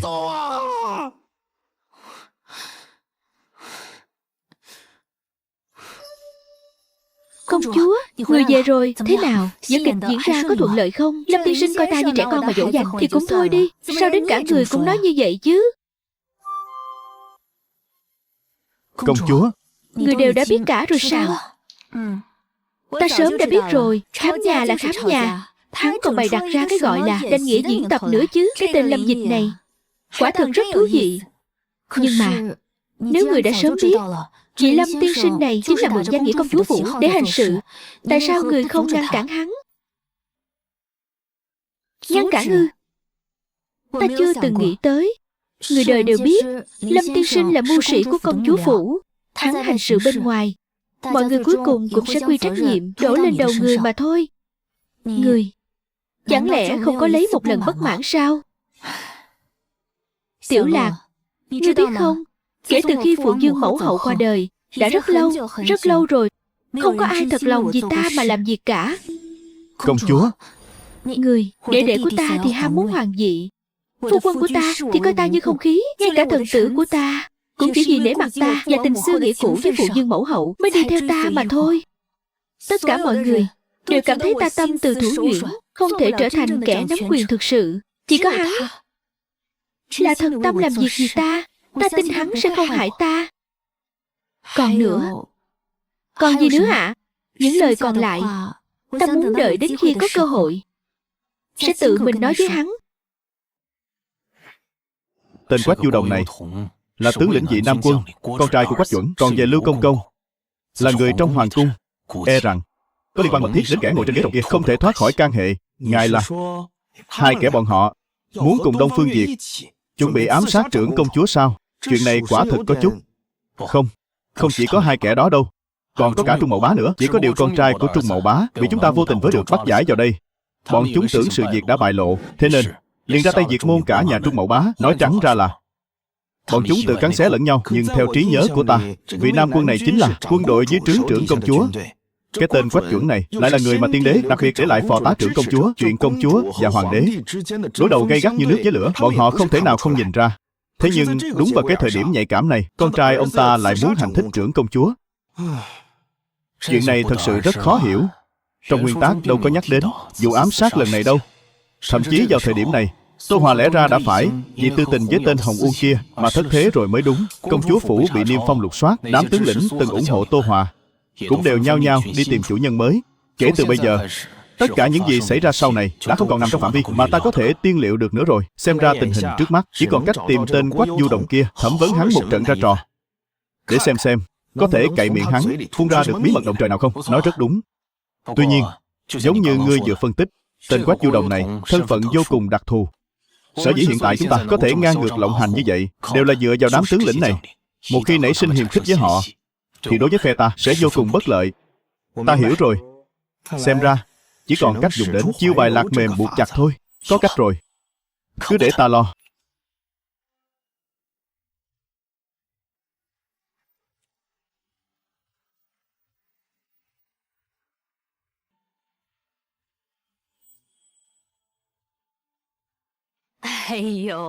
Quách công tử, đây là lứa của cảnh cuối cùng của ta ạ. Lứa cô nương cuối cùng rồi. Mấy lứa trước ngài xem nhiều như vậy mà chẳng ưng mắt cô nào. Lần này nếu mà ngài vẫn không hài lòng thì nô gia cũng đành bó tay chịu trói thôi. Được rồi, bảo ngươi mang lên thì cứ mang lên, lắm lời làm gì.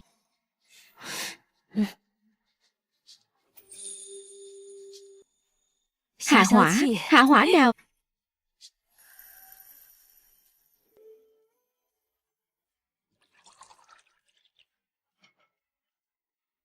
Ngươi có cái sở thích quái đản gì à? Mà đòi nghiên cứu hắn. Hai thằng đàn ông chúng ta có nhất thiết phải ăn mặc thế này không? Ngươi không nghe tên Quách Du Đồng kia nói à? Hắn đang tuyển chọn các cô nương đấy. Chúng ta nam giả nữ trang, trà trộn vào đó. Đây chính là cơ hội ngàn năm có một đấy. Lâm Dịch, ta cảnh cáo ngươi, tốt nhất đừng để chuyện ngày hôm nay lọt ra ngoài nửa lời. Nếu không ta sẽ liều mạng đồng quy vu tận với ngươi đấy.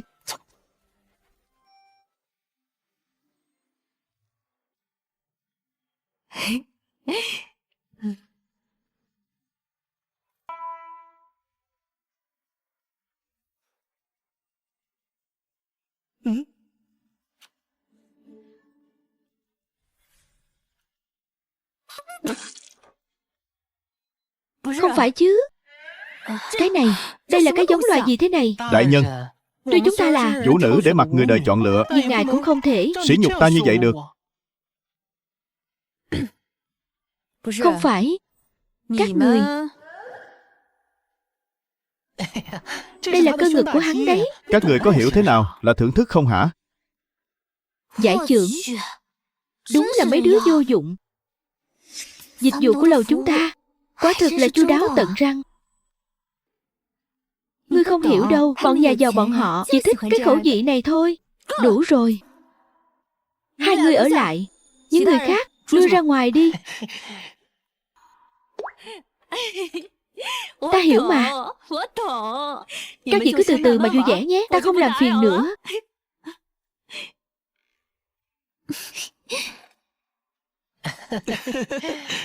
Nói đi. Hai người các ngươi muốn làm cái gì? Đại nhân, sao ngài lại nghĩ chúng thiếp như vậy chứ? Chúng thiếp đương nhiên là chẳng muốn làm gì rồi. Có điều mắt nhìn của đại nhân đúng là đặc biệt thật đấy. Lại chọn trúng huynh đệ. À không, Tỷ muội chúng thiếp kính đại gia một ly. ngài nếm thử xem. Đều tại thiếp chân tay vụng về. Thật sự ngại quá. Mau rót cho đại nhân ly khác đi.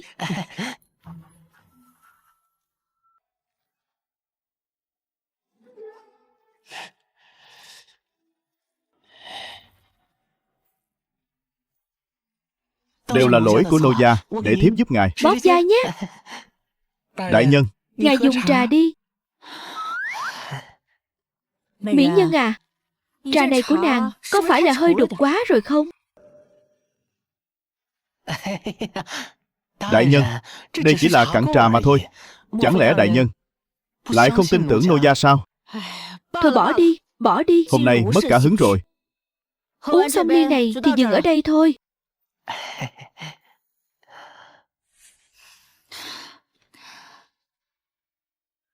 Được rồi, hôm nay tới đây thôi. Quay về ta sẽ thưởng tiền. Cứ đi tìm tú bà mà đòi. 30 lượng bạc. Dễ nói, dễ nói. Phần của hai người không thiếu được đâu.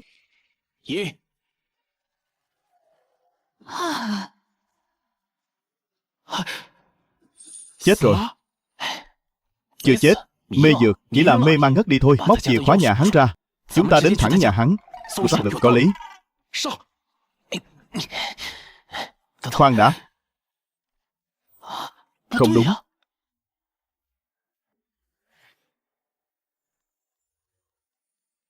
Đây là cái chỗ khỉ ho cò gáy nào? Có chuyện gì vậy? Rốt cuộc ta đã uống bao nhiêu thế? Sao lại đến mức đứt phim thế này? Ngươi không uống rượu, nhưng thứ ngươi uống còn lợi hại hơn rượu nhiều. Ngươi đã xơi trọn một gói mê dược đấy. Cái liều lượng này đủ để thuốc lật một con heo rừng rồi. Ngươi là ai? Được rồi, so với việc quan tâm ta, ngươi vẫn nên tự quan tâm cái thân mình trước đi. Trói ta lại. Ngươi biết ta là ai không? Đã đến nước này rồi mà miệng lưỡi thế tử vẫn cứng như vậy sao? Không đúng. Không nên gọi ngươi là Quách thế tử, mà phải gọi là Quách tiểu thư, đúng không? Hỗn đản. Ngươi có ý gì? Nhân lúc ta bất tỉnh, ngươi đã làm gì? Ý ngươi là sao? Hay là ta kể cho ngươi nghe một câu chuyện nhé. Ta đoán đứa con đầu lòng của Quách chuẩn không phải con trai, mà là con gái. Ngươi là trưởng nữ, vốn dĩ có thể vô lo vô nghĩ, là một thiên kim tiểu thư. Nhưng Quách chuẩn cần người thừa kế, cho nên ngươi bị ép buộc dùng thân phận nam nhi để sống trên cõi đời này. Không biết Quách tiểu thư, ta đoán có đúng không? Ngươi không cần nói nhiều với ta như vậy. Ngươi bắt ta đến đây chắc không phải chỉ để ôn chuyện cũ với ta đâu nhỉ? Rất tốt. Nói chuyện với người thông minh đúng là tiện thật. Đã như vậy thì ta cũng đi thẳng vào vấn đề. Ngươi muốn biết cái gì? Ta muốn biết tại sao ngươi lại muốn ám sát trưởng công chúa? Ám sát? Ngươi đang nói hưu nói dượng gì thế? Đúng là ngậm máu phun người. Còn diễn sâu à? Đông Phương Việt đã khai ra ngươi rồi. Ta hoàn toàn không hiểu ngươi đang nói cái gì. Trưởng công chúa là người mà cha ta hết lòng phò tá. Ám sát người. Ta bị úng não hay sao mà lại đi đối đầu công khai với cha mình? Bớt giả này đi. Ai mà biết được. Cha con các người đã phản bội trưởng công chúa từ lâu rồi. Hôm nay nếu ngươi còn không chịu nói thật thì đừng trách ta không thương hoa tiếc ngọc. Ngươi định làm gì? Làm gì à? Ngươi là một nữ nhân, dáng dấp cũng ra gì đấy. Còn ta là một nam nhân, huyết khí phương cương. Ngươi nói xem, ta định làm gì nào? Không được ư? Ta không được làm thế sao? Ai cản được ta nào? Ta nói cho ngươi biết, nếu ngươi còn không khai thật, ta sẽ cưỡng bức ngươi ngay tại đây, sau đó chiếu cáo thiên hạ rằng Quách Thế Tử đại danh đỉnh đỉnh, thực chất lại là một nữ nhân. Không, ta nói là được chứ gì. Thế mới ngoan. Vào đi. Tiếp theo, để xem cô ta khai ra được bao nhiêu thứ. Bỉ Nhân đã đích thân đến đây thì cô đừng hòng giở trò mèo gì nữa. Rốt cuộc ngươi có tham gia vào kế hoạch ám sát trưởng công chúa hay không? Mau khai thật đi. Cha ta là vị Nam Hầu. Kể từ khi tiên hoàng băng hà chỉ một lòng trung thành với trưởng công chúa, ta là huyết mạch duy nhất của người, thì sao có thể hãm hại trưởng công chúa được chứ? Điều này hoàn toàn phi lý. Các người không biết dùng não mà suy nghĩ sao? Bỉ Nhân cũng thấy vô lý hết sức. Nhưng sự thật rành rành ra đó. Đông Phương Việt đã bán đứng cô rồi. Nếu như hai người các ngươi thực sự không quen biết nhau thì Bỉ Nhân đây có đánh chết cũng không tin. Đông Phương Việt, lại bộ thượng thư Đông Phương Việt. Không sai. Ngươi còn lời gì để chối cãi không? Ta chưa từng gặp hắn bao giờ, càng không thể nào cùng hắn mưu tính chuyện gì. Đây hoàn toàn là chuyện bị đặt hoang đường. Cái gì? Ngươi chưa từng gặp hắn? Không được. Nói miệng không bằng chứng. Cứ hỏi thế này thì chẳng ra ngô ra khoai gì đâu. Giải cô ta đi gặp Đông Phương Việt để ba mặt một lời.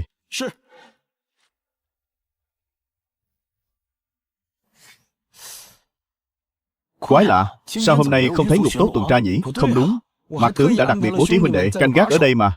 Theo lý mà nói, bọn họ phải có mặt chứ.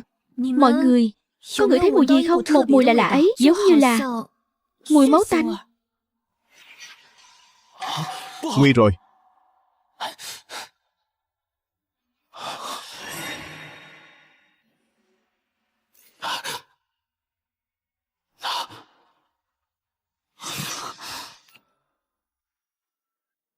Chết sạch cả rồi. Xem ra chúng ta chậm một bước rồi. Sát thủ chắc chắn có hai tên. Bọn chúng hẳn là đã từ phòng giam phía bên cạnh nhảy qua cửa giếng trời mà vào để tiện hành động. Mỗi tên cầm một thanh đoạn đao. Nhìn xuống đất này, dấu chân lộn xộn, lại còn vương vãi vết máu, chứng tỏ đám sát thủ đã ra tay trong lúc hoảng loạn. Hơn nữa, bọn chúng ra tay cực kỳ tàn độc, hầu như đều là một đòn đoạt mạng. Chưa hết, vết thương trên người Ngục Tốt đều nằm ở chỗ hiểm. Sau khi giết Đông Phương Việt xong, chúng đã theo đường cũ tẩu thoát. Giờ thì hay rồi, lại lâm vào bế tắc.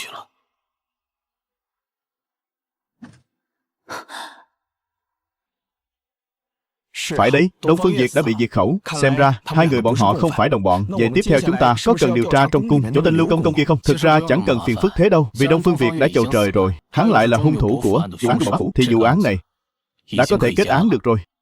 Chúng ta cứ nói là Đông Phương Việt có tư thù với gia đình Trung Mậu Bá, cho nên đã hạ độc giết chết cả nhà hắn. Hiện tại hắn đã nhận tội và đền mạng. Chân tướng đã rõ, thiên hạ thái bình.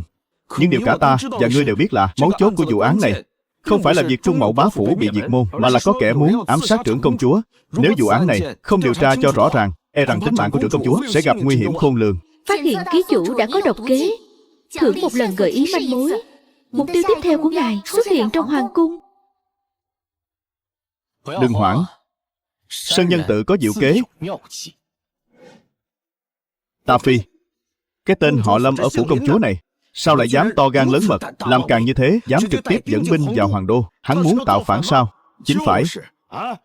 Hai nhà Dương tạ gốc rễ sâu dày, cho dù là thay triều đổi đại cũng chẳng ai dám động đến một sợi tóc của họ. Vậy mà lại bị cái tên họ Lâm này một mẻ hốt gọn. Còn nữa, Đông Phương đại nhân đang chuẩn bị động phòng với tiểu thiếp tên họ Lâm này, lại dám dẫn theo một đám người xông thẳng vào phòng ông ấy. Không những làm nhục ông ấy một trận, còn ném ông ấy vào đại lao, khiến cho ông ấy chết một cách không minh bạch. Vương pháp ở đâu? Công đạo ở đâu? Được rồi, Lâm Dịch chẳng qua chỉ là một mưu sĩ không phẩm không cấp. Những việc hắn làm đều là đang phục vụ cho hoàng tỷ của trẫm. Không sai. Bệ hạ không nhắc thần suýt nữa thì quên. Nhưng trước khi tên họ Lâm này xuất hiện, trưởng công chúa vốn dĩ nổi tiếng là người dĩ hòa vi quý. Thần không tin những loại mưu kế âm hiểm độc ác thế này lại là chủ ý của trưởng công chúa. Chắc chắn là tên họ Lâm kia đã mê, hoặc trưởng công chúa chắc chắn là do tên họ Lâm này. Xem ra kẻ không phẩm cấp như bỉ nhân đây chỉ là một mưu sĩ quèn, lại khiến cho chư vị quan gia nhớ thương đến thế. Thật khiến bỉ nhân thụ sủng nhược kinh a.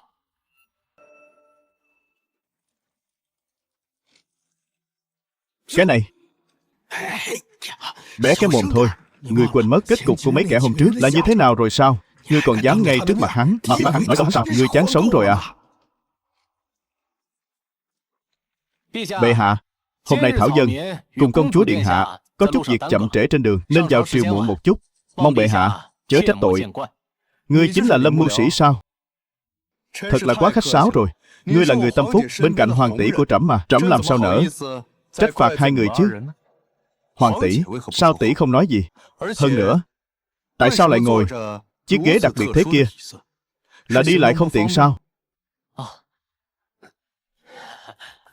Bệ hạ thứ tội.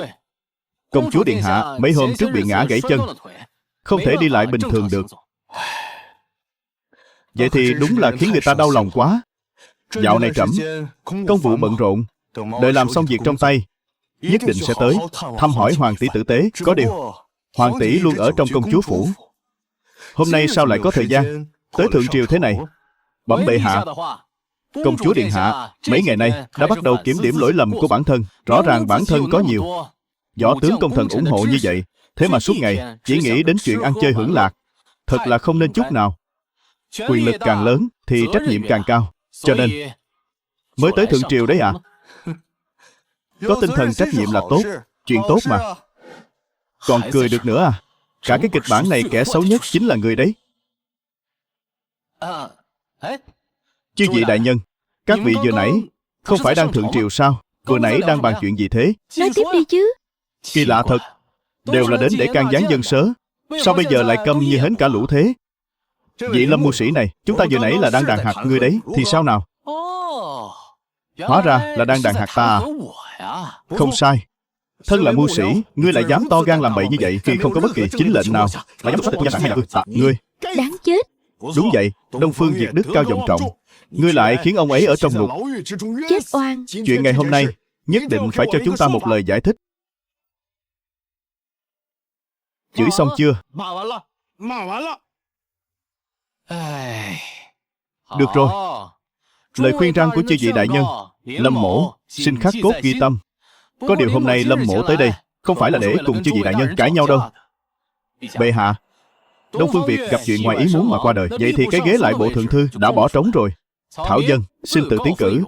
Thần xin tự tiến cử, nguyện gánh vác trọng trách lớn lao này. Lâm mưu sĩ, trẫm tin ngươi có năng lực đảm nhận chức vị lại bộ thượng thư. Chỉ có điều ngươi chỉ là mưu sĩ của công chúa phủ, không có phẩm cấp, thậm chí chẳng được tính là quan viên. Bỗng chốc để ngươi đảm nhận chức đại quan nhị phẩm trở lên, việc này là không hợp lẽ thường đâu. Không sai.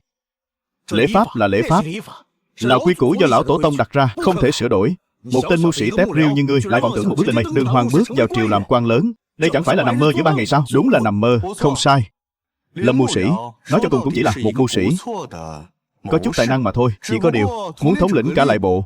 Lại bộ là đứng đầu lục bộ, nắm quyền thăng chức, cho bá quan văn võ. Trẫm vẫn cho rằng Lâm mưu sĩ Ngươi nên bắt đầu làm từ cấp cơ sở trước đã. Bệ hạ xem cái này đi.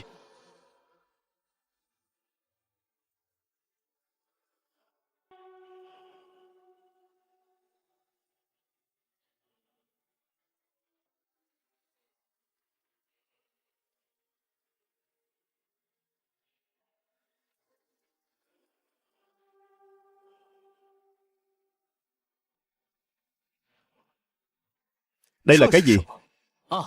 Đây là bản lý lịch của thần, trên đó ghi chép chi tiết một số thông tin cá nhân của thần.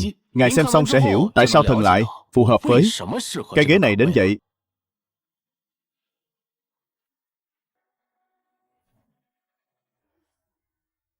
Vậy nếu hôm nay trẫm nhất quyết không phong ngươi làm lại bộ thượng thư thì sao? Vậy thì đơn giản thôi.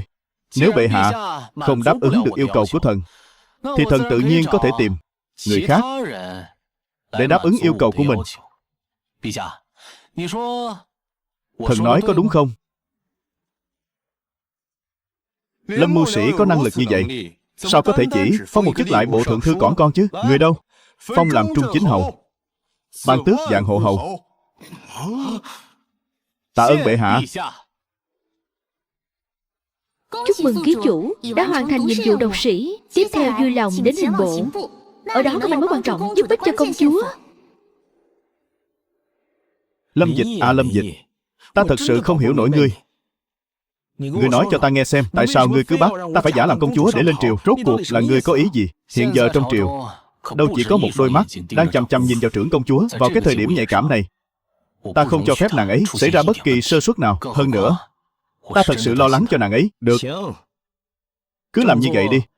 Quả thực có thể giải quyết nỗi lo trước mắt của công chúa. Nhưng mà Đây chắc chắn không phải kế sách lâu dài đâu. Cơ mà nói đi cũng phải nói lại. Ngài cứ nhất quyết cùng tên tiểu hoàng đế này chơi cái trò đồ hàng con nít ranh, chỉ để xin xỏ mấy cái chức vị với tước vị vô dụng. Với cái tính cách của ngài, chẳng phải chém một đao là xong chuyện rồi sao? Không, hắn chưa thể bay màu được đâu. Hắn chính là một hòn đá mài cực phẩm đấy. Ngài là sao? Người nói xem, con người của trưởng công chúa, điểm yếu chí mạng lớn nhất là gì? Hình như là quá lương thiện. Chuẩn luôn, chính là quá lương thiện. Nếu như nói bình thường để dĩ hòa vi quý, công chúa đương nhiên có thể không làm hoàng đế, giữ lại chút thể diện cho mình.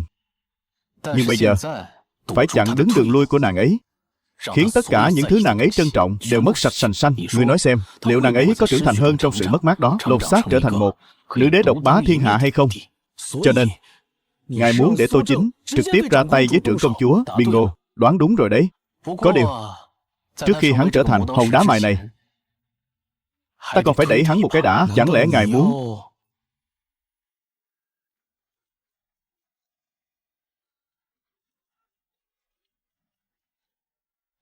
Không tồi, không tồi. Xem ra đều là hạt giống tốt cả.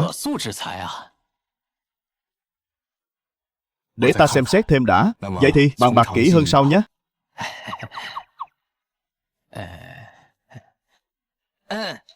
Mọi người vất vả rồi.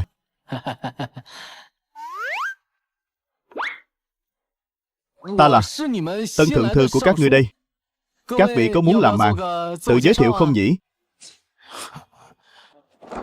Vải trưởng, mấy người coi ta như không khí đáy phỏng. các ngươi cứ Làm việc kiểu này sao? Vì lại bộ thượng thư đại nhân này, gọi ta là thượng thư là được rồi. Vâng vâng, thưa thượng thư đại nhân, hạ quan muốn nhắc ngài là ngài vào nhầm nha môn rồi à? Chỗ này là hình bộ. Vải lúa, thật hay đùa đấy. Toan rồi, đi nhầm chuồng thật rồi.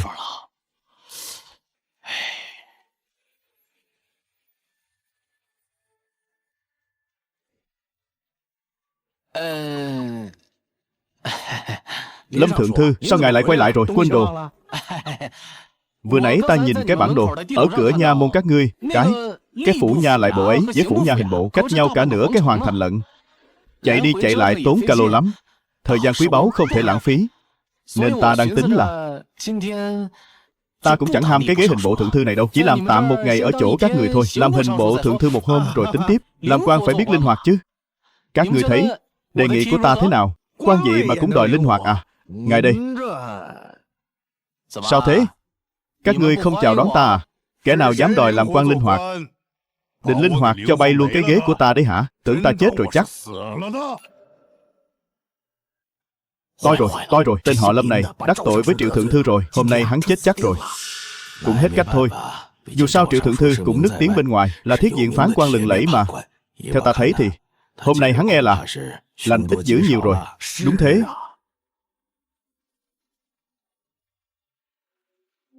Tên họ Lâm kia, bất kể ngươi ở bên ngoài ngông cuồng cỡ nào, nhưng ở hình bộ của ta thì đừng hòng làm càng.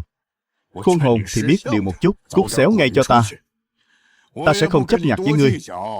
Ta nói, ngươi là cái giống gì? Củ khoai tây thành tinh đấy à? Không lăn về ruộng của ngươi đi. Ở đây ra vẻ cái gì chứ? Ngươi nói cái gì? Ngươi nhắc lại xem. Ta bảo là ngươi cút xa ra một chút cho ta. Hôm nay ta làm hình bộ thượng thư, Nghe rõ chưa? Người chán sống rồi, Triệu đại nhân. Quý tử nhà ngài dạo này trông tiểu khả ái lắm đấy nhé. Ngươi có ý gì? Ta nghĩ giờ này đại quân của công chúa phủ chắc đang chơi đùa với hắn rồi đấy. Hôm nay ngài mà ngoan ngoãn thì ta coi như ngài bị điếc tạm thời.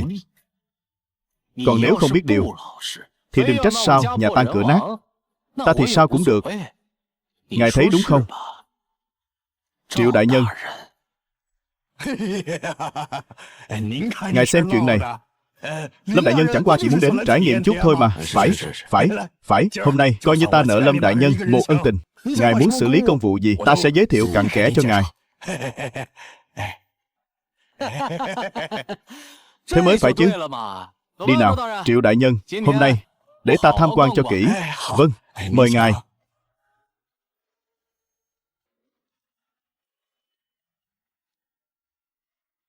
Hệ thống gợi ý bảo ta đến hình bộ, nói là có manh mối giúp công chúa. Sao nãy giờ chẳng thấy cái lông nào thế nhỉ? Đại nhân, cái quả mận này là lấy trên giá của hình bộ các người đấy à? Một đống thứ lộn xộn gì đây? Chỉ có 2 quả mận này là tạm được. Mùi vị không tệ, có điều hơi ít một chút. Mận này là vật chứng đó. Mận này là vật chứng đó. Ăn cái vật chứng thì làm sao? Chiếu 2 quả mận là ngươi không tra ra được án này sao? Số mận này đối với vụ án thì không có ảnh hưởng gì lớn, nhưng dường như đối với ngài có thể sẽ có chút ảnh hưởng đấy à? Gì đây? Đây là vật chứng của một vụ án giết người liên hoàn do hung thủ để lại hiện trường. Tên hung thủ đó là một cao thủ dùng độc. Hắn dựa vào kỹ thuật dùng độc xuất sắc mới sát hại những thiếu nữ đi ra ngoài một mình. Khoan đã. 2 quả mận này không phải có độc chứ? Độc thì không có. Có điều là được ngâm trong bong bóng heo suốt cả một đêm. Tên hung thủ đó có một sở thích biến thái. Hắn phát hiện mận và tim người trông rất giống nhau, cho nên sau khi giết người xong liền đổi tim người thành mấy quả mận này. Để đảm bảo độ căng bóng của mận, hắn sẽ ngâm trước một đêm trong bong bóng heo. Như vậy nó sẽ càng thêm trong trẻo.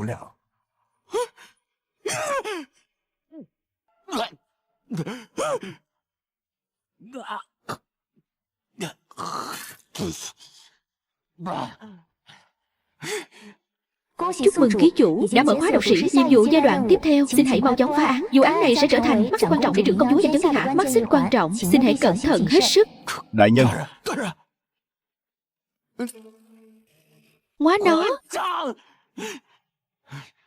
Tên phạm nhân đâu? Lôi hắn tới đây cho ta. Ta mà không lột da hắn ra thì ta không mang họ Lâm. Bớt giận. Hay là ngài về trước, về phủ nha nghỉ ngơi một lát rồi súc miệng cái đã. Tên phạm nhân này tạm thời không ở chỗ chúng ta. Nói cách khác là chúng ta vẫn chưa bắt được hắn quy án. Ta nuôi một lũ Ăn hại các ngươi để làm gì hả? Hồ sơ vụ án đâu? mang tới đây cho ta. Ta muốn xem. Vâng. Đại nhân mời ngồi thượng tọa. Mang hồ sơ lên đây.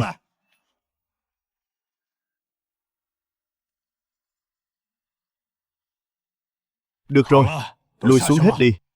Rõ. Nói đi. Ta muốn xem thử vụ án này rốt cuộc hóc búa đến mức nào. Đại nhân, vụ án này xảy ra vào mùa xuân năm nay. Có người báo quan nói rằng tại một con hẻm trong Hoàng Đô phát hiện ra 3 thi thể thiếu nữ thê thảm. Cô ấy bị siết cổ đến chết. Hơn nữa ở một số bộ phận đặc biệt trên cơ thể bị nhét quả mận hoặc loại trái cây tương tự. Quả mận ư?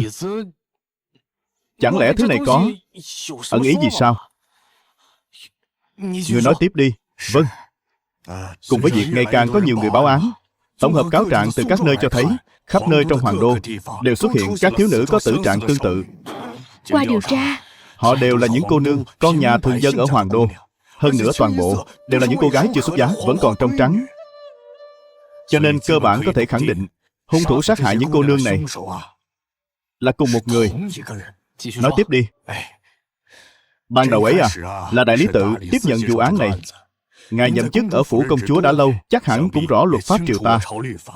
Theo lý mà nói, hồ sơ sơ thẩm do đại lý tự chuyển qua hồ sơ sơ thẩm, nội dung bên trong đáng lẽ phải được ghi chép cực kỳ chi tiết. Hơn nữa, cũng sẽ áp giải những nghi phạm đã bắt được, giao cho chúng ta mới đúng. Nhưng vụ án này, sao cơ? Có vấn đề gì à? Vụ án này không những không giao cho chúng ta bất kỳ nghi phạm nào, mà ngay cả hồ sơ cũng có vấn đề rất lớn. Rất nhiều nội dung được ghi chép bên trong đều sơ sài, thiếu sót. Hơn nữa, kết luận cuối cùng của sơ thẩm chỉ dõng dẹn mấy chữ hung thủ đã đền tội, kết án. Mấy chữ này không đúng nha. Cho dù đại lý tự trong quá trình vây bắt hung thủ xảy ra sự cố, dẫn đến việc buộc phải giết chết hung thủ ngay tại chỗ, nhưng sau đó vẫn phải điều tra rõ ràng thân thế lai lịch của hung thủ, rồi viết một bản hồ sơ chi tiết vô cùng, bao gồm gia cảnh hung thủ, thân phận lai lịch, còn cả động cơ gây án và thủ đoạn gây án. Trong hồ sơ này đều không có những thứ đó. Vụ án này điểm nghi vấn trùng trùng. Ta cũng từng nghĩ đến việc điều tra lại, nhưng vừa mới bắt đầu đã bị khẩn cấp gọi dừng. Là một người mà tất cả chúng ta đều không thể đắc tội đã ra lệnh dừng lại, cho nên vụ án này đến nay cũng đành bỏ ngỏ. Đại nhân, nếu ngài quyết tâm muốn theo đuổi vụ án này, cũng đừng trách ta không nhắc nhở ngài. Triệu đại nhân, ngài có điều kiêng kỵ, ta có thể hiểu. Nhưng ngài hãy nói cái tên của kẻ đã ra lệnh ngừng tra án cho ta biết. Kẻ dám bắt ta nuốt trái đắng này, ta nhất định sẽ cùng hắn chơi đùa thật vui vẻ. Kẻ ra lệnh cho ta dừng lại này đến từ hoàng cung.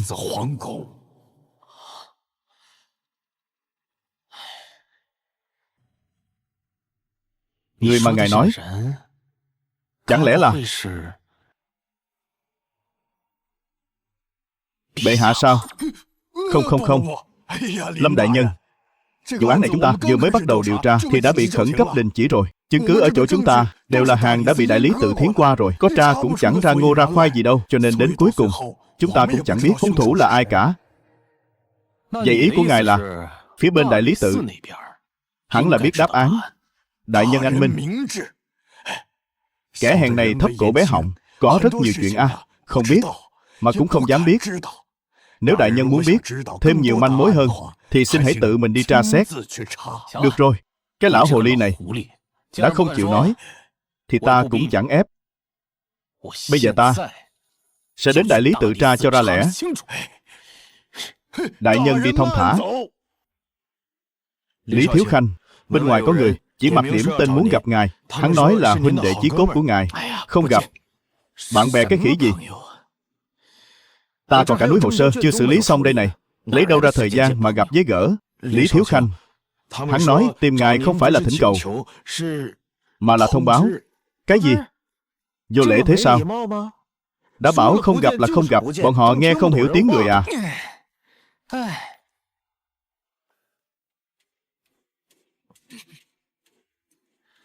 Lý Thiếu Khanh, dạo này vẫn khỏe chứ hả? Ta vừa đứng ngoài cửa nghe thấy. Ngươi bảo kẻ nào? Vô lễ ấy nhỉ? Ái chà Lâm đại nhân, ngài vừa nghe nhầm rồi. Ta đang bảo là vị hảo hán phương nào mà hào sảng thế. Thôi đi, bớt nói nhảm với ta.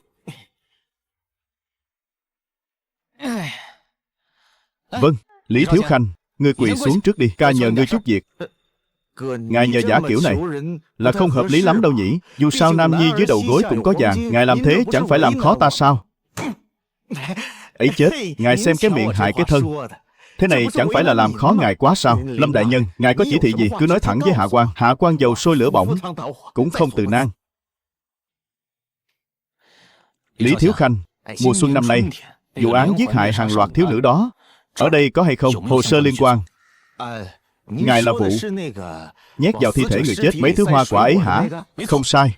Đại lý tự các ngươi có phải đã tra ra được gì rồi không? Hung thủ là kẻ nào? Thân thế ra sao? Nói cho ta biết. Hay cha chuyện này. Lại đây.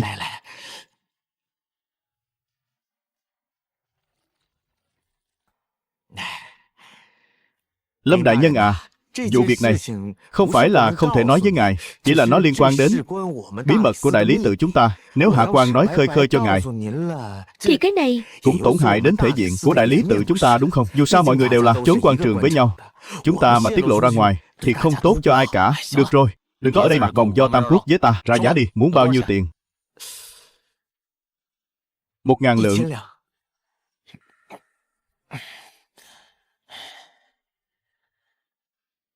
Được.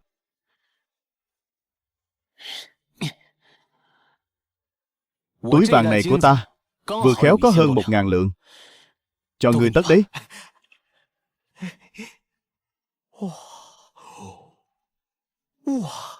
Cục vàng to thế này. Bây giờ có thể nói được chưa? Nói được chứ. Chính là Lễ Bộ Thượng Thư, con trai nhà họ Hạ.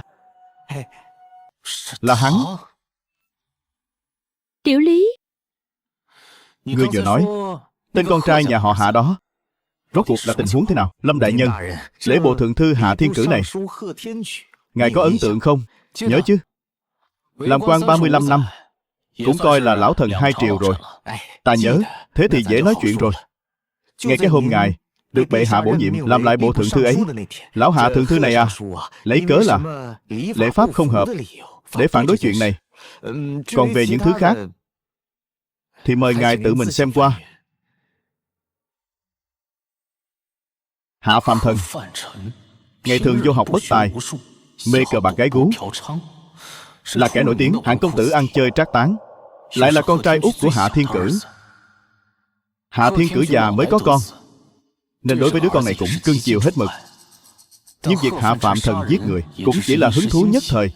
Tất nhiên thủ đoạn cũng chẳng cao tay gì. Công tác hậu sự cùng những bằng chứng để lại đều đồng loạt chỉ về phía hắn. Bộ hồ sơ này ghi chép vô cùng chi tiết.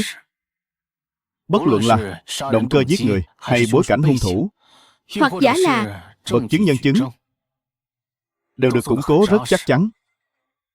vậy tại sao lại không đem hung thủ bắt giam quy án? Đúng, theo lý mà nói, cầm bộ hồ sơ này, chúng ta hoàn toàn có thể bắt Hạ Phạm Thần quy án. Cho dù hắn là con trai của Lễ Bộ Thượng Thư, nhưng dẫu sao, việc hắn làm lần này thiên lý nan dung. Hàng chục thiếu nữ tuổi trăng tròn chết thảm trong tay hắn. Hơn nữa, trong đó không thiếu một số thiên kim của các quan lại cấp thấp. Việc này coi như là phạm vào chúng nộ rồi. Vậy cuối cùng là kẻ nào đã bảo kê cho hắn? Chuyện này ấp úng cái gì? Nói mau. Bệ hạ khi đó đang củng cố dây cánh của mình, muốn cùng trưởng công chúa đối đầu, mà Hạ Thượng Thư lại tình cờ nằm ở cái vùng trùng lập đó. Vừa không phải phe cánh của trưởng công chúa, cũng tạm thời chưa phải phe cánh của bệ hạ. Việc này, trưởng công chúa đối với chuyện này căn bản không thể nào đứng về phía hắn được. Phần còn lại không cần ta nói thêm nữa chứ.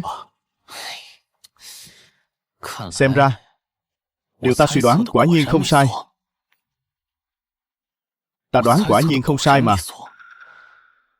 Được rồi, đầu đuôi câu chuyện ta cũng nắm được kha khá rồi. Tiếp theo là lúc làm chính sự đây.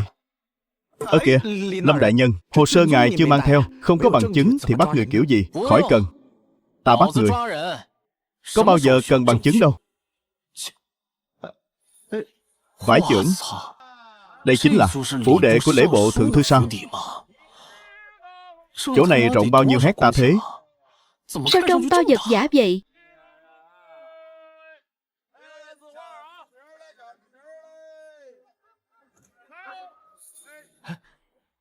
Xin hỏi các vị tìm ai? Chào nhé. Xin hỏi, Hạ Thiên Cử, Hạ Thượng Thư có nhà không? Lão gia nhà ta vừa từ phủ nha về, hiện đang nghỉ ngơi. Thế thì tốt quá.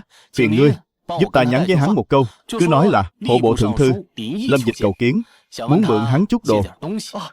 Hóa ra ngài và đại nhân nhà ta là đồng liêu à? Mời hai vị đến tiền đường đợi cho. Ta đi bẩm báo với đại nhân nhà ta ngay. Khỏi cần, bọn ta ấy à, cứ đứng đây đợi là được rồi. Không phải chứ, ngươi bảo có việc gấp ta mới tới, sao loay hoay nửa ngày lại chạy đến nhà người ta thế này? Đợi một chút, ta sẽ mời ngươi xem một màn kịch hay.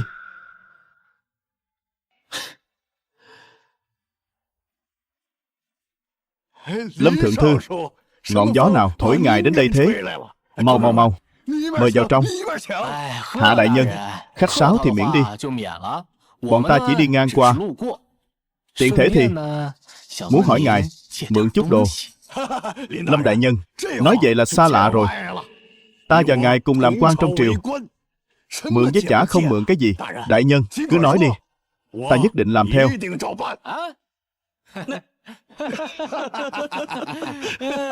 Đợi, chính là câu nói này của ngài đấy.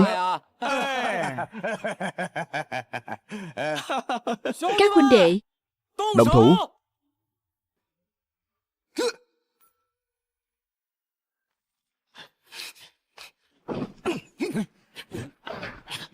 Làm cái gì đấy?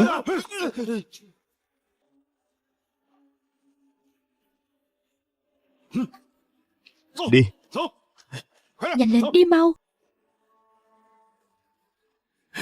Lâm Dịch, Ngươi điên rồi sao? ở đây.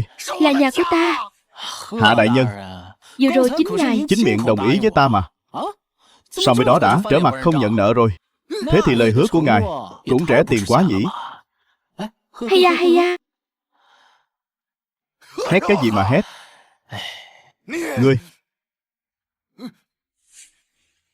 Người trong phủ đều ở đây, đã kiểm kê xong, không ai trốn thoát. Tốt, lôi thẳng ra Hoàng Hà đào sông đi. Theo ta thấy nhé, Chủy Hoàng Hoàng Hà hung dữ, nhưng lại là dòng sông dài nhất trong lãnh thổ đại sở ta, đệ nhất Trường Hà đấy. Đây chính là nghĩa cử cao đẹp, lợi nước lợi dân mà. Ngươi cái đồ súc sinh này. Đại nhân, Hạ Phạm Thần vẫn chưa tìm thấy hắn. Nói đi, con trai ngài đâu? Ta nói cho ngươi biết, ta chỉ có một mụn con đó thôi. Sẽ không để nó chịu độc thủ của ngươi nữa đâu. Ngươi đừng có mà mơ.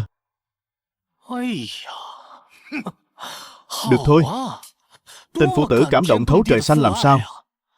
Đã như vậy thì cha gánh tội thay con vậy. Người đâu? Lôi Hạ đại nhân và tên hạ nhân thân cận của hắn kéo xuống dưới, ngũ mã phanh thây. Đại nhân tha mạng tên nghịch tử Hạ Phạm Thần đó. Hiện đang tiêu dao ở sòng bạc. Cầu xin đại nhân minh xét. Ngoa nó, ngươi dám phản bội ta. Nếu miệng lưỡi đại nhân đã cứng như vậy, thì cứ vào ngục mà suy nghĩ cho kỹ đi. Đến khi nào mới chịu nói với bản đại nhân chút lời thật lòng? Lôi xuống. Ngươi đến đây, đến đây. Đặt hết vào đi. Đặt tài, đặt tài, đặt tài, tài. Ta đặt tài, ta cực tài, xỉu. Chắc chắn là tài. Không được động đậy. Đứng im hết cho ta.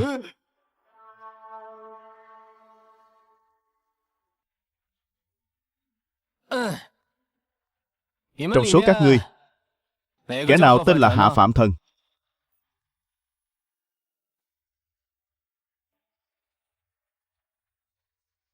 Kiến miệng ghê nhỉ? Rất tốt. Có điều, con người ta ấy mà, thà giết nhầm 3.000 cũng tuyệt đối không tha cho một người. Lục soát cho ta, rõ.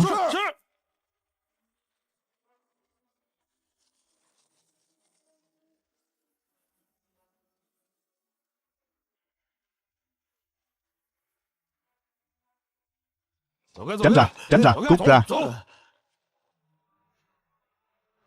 Các người làm cái gì vậy?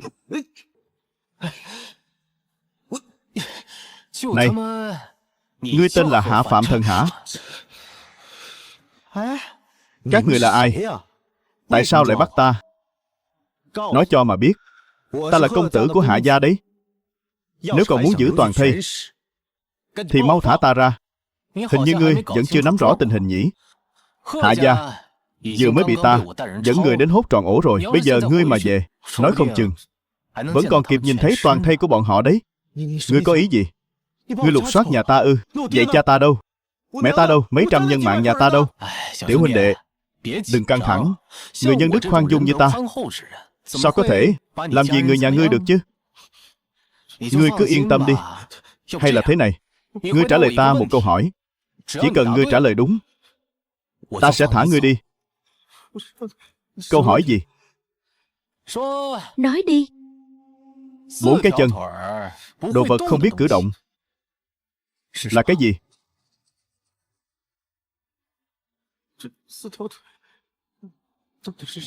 Bàn.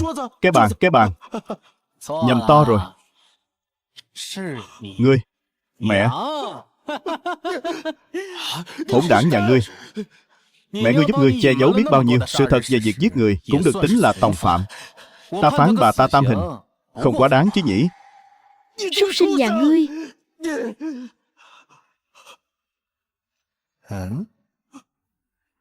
Các ngươi.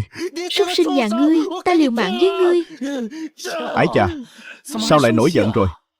Cha ngươi à?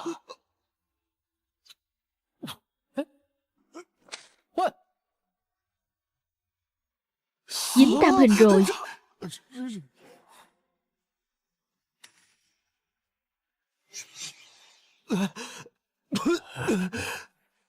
Con trai, con tỉnh rồi. Con vẫn còn sống. Rốt cuộc các ngươi muốn làm gì? Ta nói này, tố chất tâm lý kiểu gì vậy hả? Ta còn chưa nói hết câu đã lăn ra ngất rồi. Ngươi là Lâm Đại Ngọc chắc. Ngươi không màng dương pháp, lạm dụng tư hình. Ta nói cho ngươi biết, hành vi như vậy của ngươi sẽ bị người đời khinh bỉ. Sẽ bị thiên hạ bất dung. Nếu ta là ông ấy à, thì sẽ bớt chửi bới lại. Lo mà nghĩ cách thắng vụ kiện này cho bản thân đi. Kiện Tụng. Kiện tụng cái gì chứ? Hỡi thần dân đại sở. Xin chào mọi người. Nơi đây là hiện trường xét xử của Tòa án Trung ương Đại Sở. Ta là thẩm phán của ngày hôm nay, trưởng công chúa Tô Hòa. Rốt cuộc là phạm tội gì thế?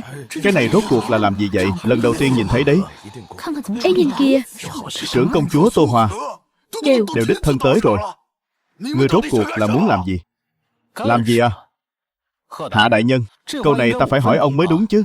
Có điều, buổi thẩm vấn hôm nay là hoàn toàn công khai đấy.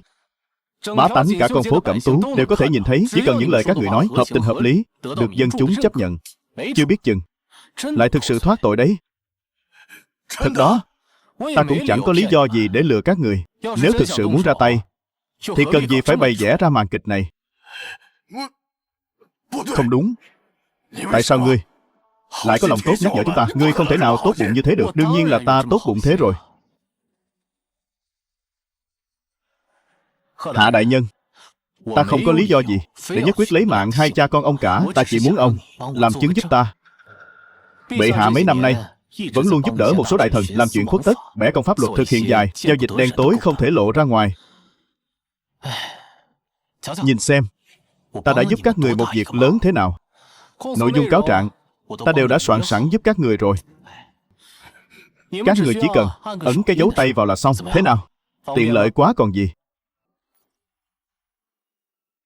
Cho nên ngươi gài bẫy chúng ta chính là muốn tìm điểm yếu của bệ hạ. Nói bệ hạ tư đức có vết nhơ, muốn ép chúng ta cắn ngược bệ hạ một cái. Đó chỉ là một phần thôi. Gần đây ta tra được sổ sách của lễ bộ và dòng tiền luân chuyển thực sự là không khớp nhau chút nào. Hàng năm đều có một lượng lớn bạc trên tài khoản của lễ bộ biến mất một cách khó hiểu. Nhưng triều đình lại rành rành là đã cấp cho các người rồi. Nói thật với ta đi, có phải các người đã tham ô rồi không? Ta nghe không hiểu ngươi đang nói cái gì. Được rồi, đừng diễn nữa. Bây giờ các người không khai thì sau này cũng sẽ bị ta tra ra thôi. Hà tất phải làm điều thừa thãi để rồi đắc tội thêm với ta chứ. Hiện tại chỉ cần làm theo lời ta nói, ta không những không hại các người, mà ngược lại còn giúp các người thoát tội. Vụ làm ăn này quá hời rồi còn gì. Cha không thể đồng ý được. Nhỡ đâu tên tiểu tử này qua cầu rút ván, Thì sau này chúng ta sẽ chẳng còn đường lui nữa đâu.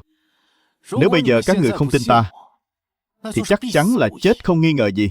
Ngươi, thế nào? Có dám đánh cược với ta một ván không? Cược xem có bị lật thuyền trong mương không? Thế này đi, ngươi lại đây.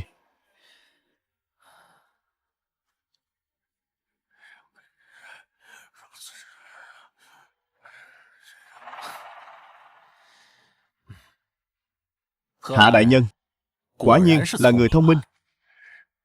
Bây giờ có thể giúp chúng ta được rồi chứ? Yên tâm, cứ để ta lo.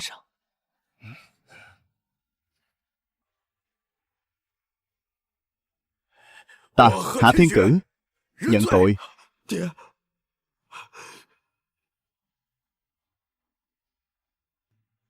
Các vị, ta là Lý Định, cũng chính là đại lý tự Thiếu Khanh. Bởi vì các thiếu nữ bị Hạ Phạm Thần hãm hại đều đã bỏ mạng, gia đình họ đều đang vô cùng phẫn nộ, cho nên ta sẽ thay mặt thân nhân của những người bị hại đứng ra khởi tố bọn họ. Bắt đầu đi. Tội trạng thứ nhất, trưởng nam nhà họ Hạ, Hạ Phạm Thần, từ tháng 3 năm nay đến nay đã nhiều lần tại các khu vực trong hoàng thành, từ đường lớn đến ngõ nhỏ, lén lút bám đuôi các thiếu nữ, lại còn ra tay sát hại hắn, thủ đoạn tàn độc vô cùng. Móc cả tim người ta ra rồi nhét quả mận vào thay thế. Đúng là cầm thú cũng không bằng. Phải đó, sao có thể làm ra chuyện tày trời như vậy chứ? Không bằng cầm thú. Nhất định phải giết, đúng vậy, kẻ ác. Đồ súc sinh, trừ hại cho dân. Gia chủ Hạ gia, Hạ Thiên Cử 5 lần 7 lượt bao che tội lỗi cho con trai, đường đường là lễ bộ thượng thư. Đáng lý phải làm gương sáng văn võ, là một tấm gương sáng. Kết quả thì sao? Hết lần này đến lần khác lạm dụng tư quyền, đổi trắng thay đen, dung túng cho kẻ giết người nhẫn nhơ ngoài dòng pháp luật. Đây chính là thứ mà ta cung cấp bằng chứng tội phạm thứ hai. Nói tiếp đi. Cho nên ta đề nghị lập tức phán xử Hạ Phạm Thần cùng Hạ Thiên Cử, hai kẻ này tam khai, thi hành theo phương thức mới. Nói thử xem, các người có gì muốn biện hộ cho bọn chúng không? Lâm đại nhân,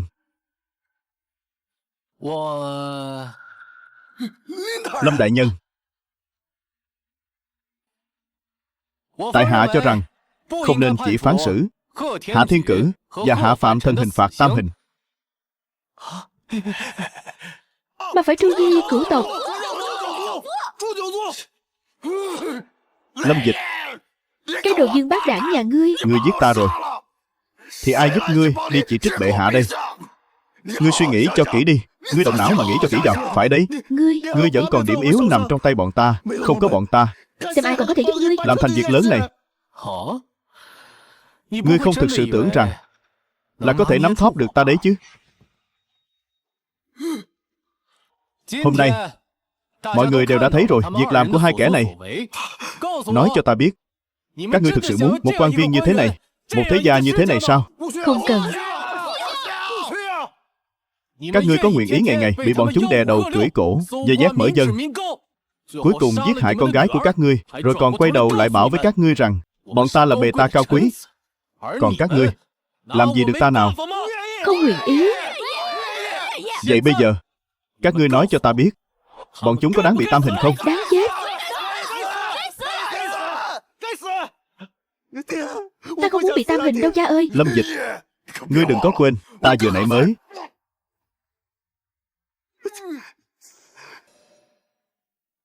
Ngươi bị ngu à? Ngươi không thực sự tưởng là ta cần cái dấu tay rách nát đó của ngươi làm gì chứ? Ta tìm ai mà chẳng tố cáo được? Tưởng ta sợ cái tên Tiểu Hoàng Đế Long còn chưa mọc đủ kia sao? Vậy ý ngươi là sao? Ta đã nói rồi, ngay từ đầu, ta chỉ muốn biết chuyện tham ô của lễ bộ.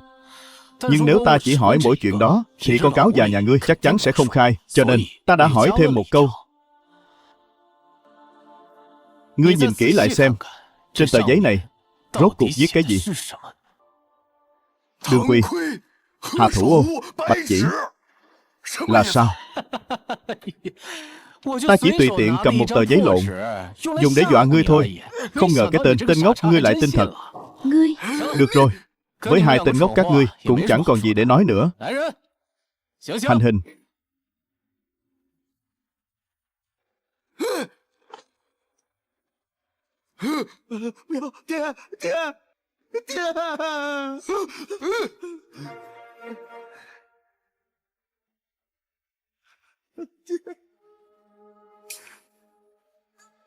Chém. Ta không muốn chết đâu cha ơi. Lâm Dịch, tên Dương Bác Đảng nhà ngươi, ta làm ma cũng không tha cho ngươi đâu. Được, mượn lời vàng ngọc của ngài.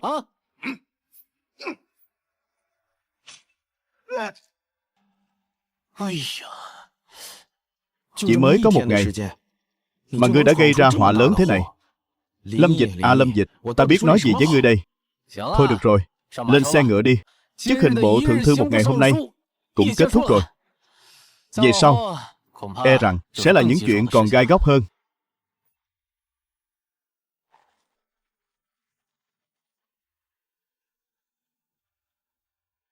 Lần nào cũng như vậy. Lâm Dịch, tiền trảm hậu tấu. Ta chỉ sợ ngươi một đi không trở lại. Lời này là ý gì? Lo lắng cho ta sao? Theo ta thấy, tâm mềm yếu như vậy là không được đâu. Người không ra ngoài mà nghe ngóng xem danh tiếng của công chúa phủ hiện giờ đã thành ra cái dạng gì rồi. Lâm Dịch, thực ra mấy ngày nay ta cứ suy nghĩ mãi. Quách Du Đồng mấy hôm nay đã đi đâu rồi? Người lo lắng cho cô ta làm gì? Lâm Dịch, người nghe ta nói, dường như ngươi có bí mật của riêng mình. Cứ như thể có ai đó từ hư không đang chỉ điểm cho ngươi, giống như đang mách bảo ngươi phải làm thế nào vậy. Càng nói càng huyền bí rồi. Khi Lâm tiên sinh tra khảo Đông Phương Diệt, lúc đó ngươi chất vấn Chu lão cùng với Đông Phương Diệt những kẻ hợp mưu ám sát ta. Trong số những người đó có hộ bộ thượng thư Quách Du Đồng, đại nội tổng quản Lưu Công Công, còn có Trung Mậu Bá, đúng không? Không sai. Lưu Công Công là người của bệ hạ, đại diện cho bệ hạ. Đông Phương Diệt lại là cây đại thụ đại diện cho Nho gia. Bọn họ tự nhiên là không thể trơ mắt nhìn một nữ tử như ta độc chiếm quyền hành, tự nhiên sẽ tham gia vào hành động ám sát ta. Nhưng Quách Du Đồng và Trung Mậu Bá thân phận lại khá đặc biệt. Hai người bọn họ đều là thuộc hạ của ta. Còn về việc tại sao lại muốn ám sát ta, điều này rất bất hợp lý. Sau đó chúng ta tìm đến Quách Du Đồng, cũng chính là Quách Tiêu, bức cung hỏi chuyện này. Nàng ta lại đối với việc này hoàn toàn không hay biết. Việc này bản thân đã đầy rẫy nghi điểm, nhưng cuối cùng lại sau khi Đông Phương Diệt bất ngờ bị ám sát thì chìm vào quên lãng. Điều này chẳng phải cũng chứng minh đây là một vụ án treo sao? Điều khiến ta cảm thấy khó hiểu là Lâm tiên sinh đến tận bây giờ đều không hề đi truy tra thêm nữa, bởi vì từ đầu đến cuối toàn bộ sự việc này đều là cái bẫy do ngươi dựng lên.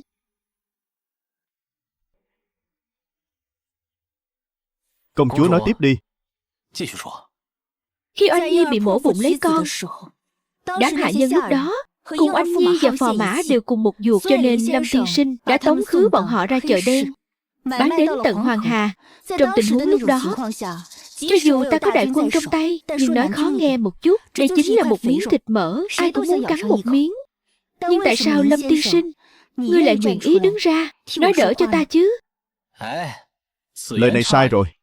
Công chúa tuy người đẹp tâm thiện, người ngoài đánh giá không có năng lực cầm quyền, nhưng không có nghĩa là bên cạnh điện hạ không có nhân tài. Chúng ta đều hy vọng công chúa được tốt đẹp. Không sai. Tận tất đúng là có tâm phò tá ta, chỉ là do thân phận hạn chế nên luôn bó tay bó chân. Nhưng theo ta thấy, chuyện ám sát ta từ đầu đến cuối đều là mai phục của ngươi. Ngươi có nhận hay không? Công chúa điện hạ muốn vu oan cho ta, chỉ dựa vào vài câu này là không được đâu. Lâm tiên sinh, từ khi ngươi đến phủ của ta cũng đi theo ngươi học được không ít thứ. Theo ta thấy, chuyện hôm nay đi nhầm nha môn chính là nằm trong kế hoạch của ngươi, là một mắt xích trong đó nhỉ? Lời này giải thích thế nào? Ngươi vừa khéo đi đến hình bộ, lại vừa khéo ăn nhầm quả mận, lại vừa khéo thuận dây tìm dưa, tra xét tịch biên cả một nhà dây cánh của bệ hạ, lại vừa khéo là lễ bộ, nơi tụ tập của đám hủ nho. Tất cả những điều này chẳng phải là quá trùng hợp sao? Cho nên người cảm thấy, thực ra mà nói, ta lẽ ra phải đoán được từ sớm. Ngươi đã sớm biết về những hồ sơ này. Khi ngươi đến Đại Lý Tự, tại phòng của Lý Định, ngươi đã đánh hắn một trận tơi bời. Nhưng mục đích của ngươi không phải là đánh hắn, mà là nhắm vào đống hồ sơ kia. Giờ ngẫm lại, hẳn là ngay tại thời điểm đó ngươi đã tìm thấy hồ sơ của Hạ Phạm Thần, nên mới tương kế tựu kế bày ra ván cờ ngày hôm nay. Hôm nay, chuyện của Hạ gia đã chân tướng rõ ràng trước thiên hạ. Việc bệ hạ bao che cho dây cánh cũng đã bị phơi bày ra ánh sáng. Còn ngươi cũng đã dựa vào những lời từ miệng Hạ Thiên Cử mà nắm được bằng chứng của lễ bộ. Chẳng lẽ tất cả những điều này vẫn chưa đủ để chứng minh đều là cái bẫy do ngươi giăng ra sao? công chúa phủ nắm trong tay 40 vạn đại quân, e rằng hoàn toàn có đủ năng lực sang phẳng Dương phủ, rồi giết sạch mấy kẻ mang danh hộ bộ thượng thư. Lại bộ thượng thư kia, ta việc gì phải tốn công tốn sức đến thế? Ngươi nghĩ nhiều rồi. Không, là ta đã nghĩ quá đơn giản rồi. Cái cục diện mà ngươi sắp đặt này chẳng phải vì hoàng thượng, cũng chẳng phải vì Đông Phương Diệt, càng không phải vì Hạ Thiên Cử, mà là vì người trong thiên hạ. Tần Tất, Công chúa, ngươi nói đi. rõ. Xét theo tình thế hiện tại, trưởng công chúa nếu muốn danh chính ngôn thuận, đăng cơ trở thành nữ đế, thì ngoài quyền lực trong tay, còn phải vượt qua được một rào cản lớn nhất, chính là cái định kiến thâm căn cố đế của thế gian. Không sai. Từ cổ chí kim, chưa từng có nữ nhân nào có tiền lệ đăng cơ xưng đế. Nếu ta bước lên dương vị, tự nhiên sẽ chiêu dụ những lời đàm tiếu của người trong thiên hạ, cùng sự công kích của những kẻ cổ hủ, ngoan cố. Đó cũng là điều mà bậc quân vương nhất định phải đối mặt. Chẳng liên quan gì đến ta. Đây chính là điểm mà ta đã ngộ ra. Đã là người trong thiên hạ, không chấp nhận cái gọi là nữ đế. Nhưng nếu như nam nhân làm hoàng đế cũng chẳng ra cái hệ thống gì. Trong hai ván cờ mà ngươi đã bày ra, việc tàn sát phủ Trung Mậu Bá cùng những việc hạ gia đã làm, tất cả những món nợ máu này cuối cùng đều sẽ tính lên đầu hoàng đế. Hoàng đế vốn dĩ căn cơ đã không vững, lại thêm việc đã làm ra những chuyện hồ đồ ngu xuẩn như vậy, tự nhiên sẽ hứng chịu mọi lời oán thán của thiên hạ.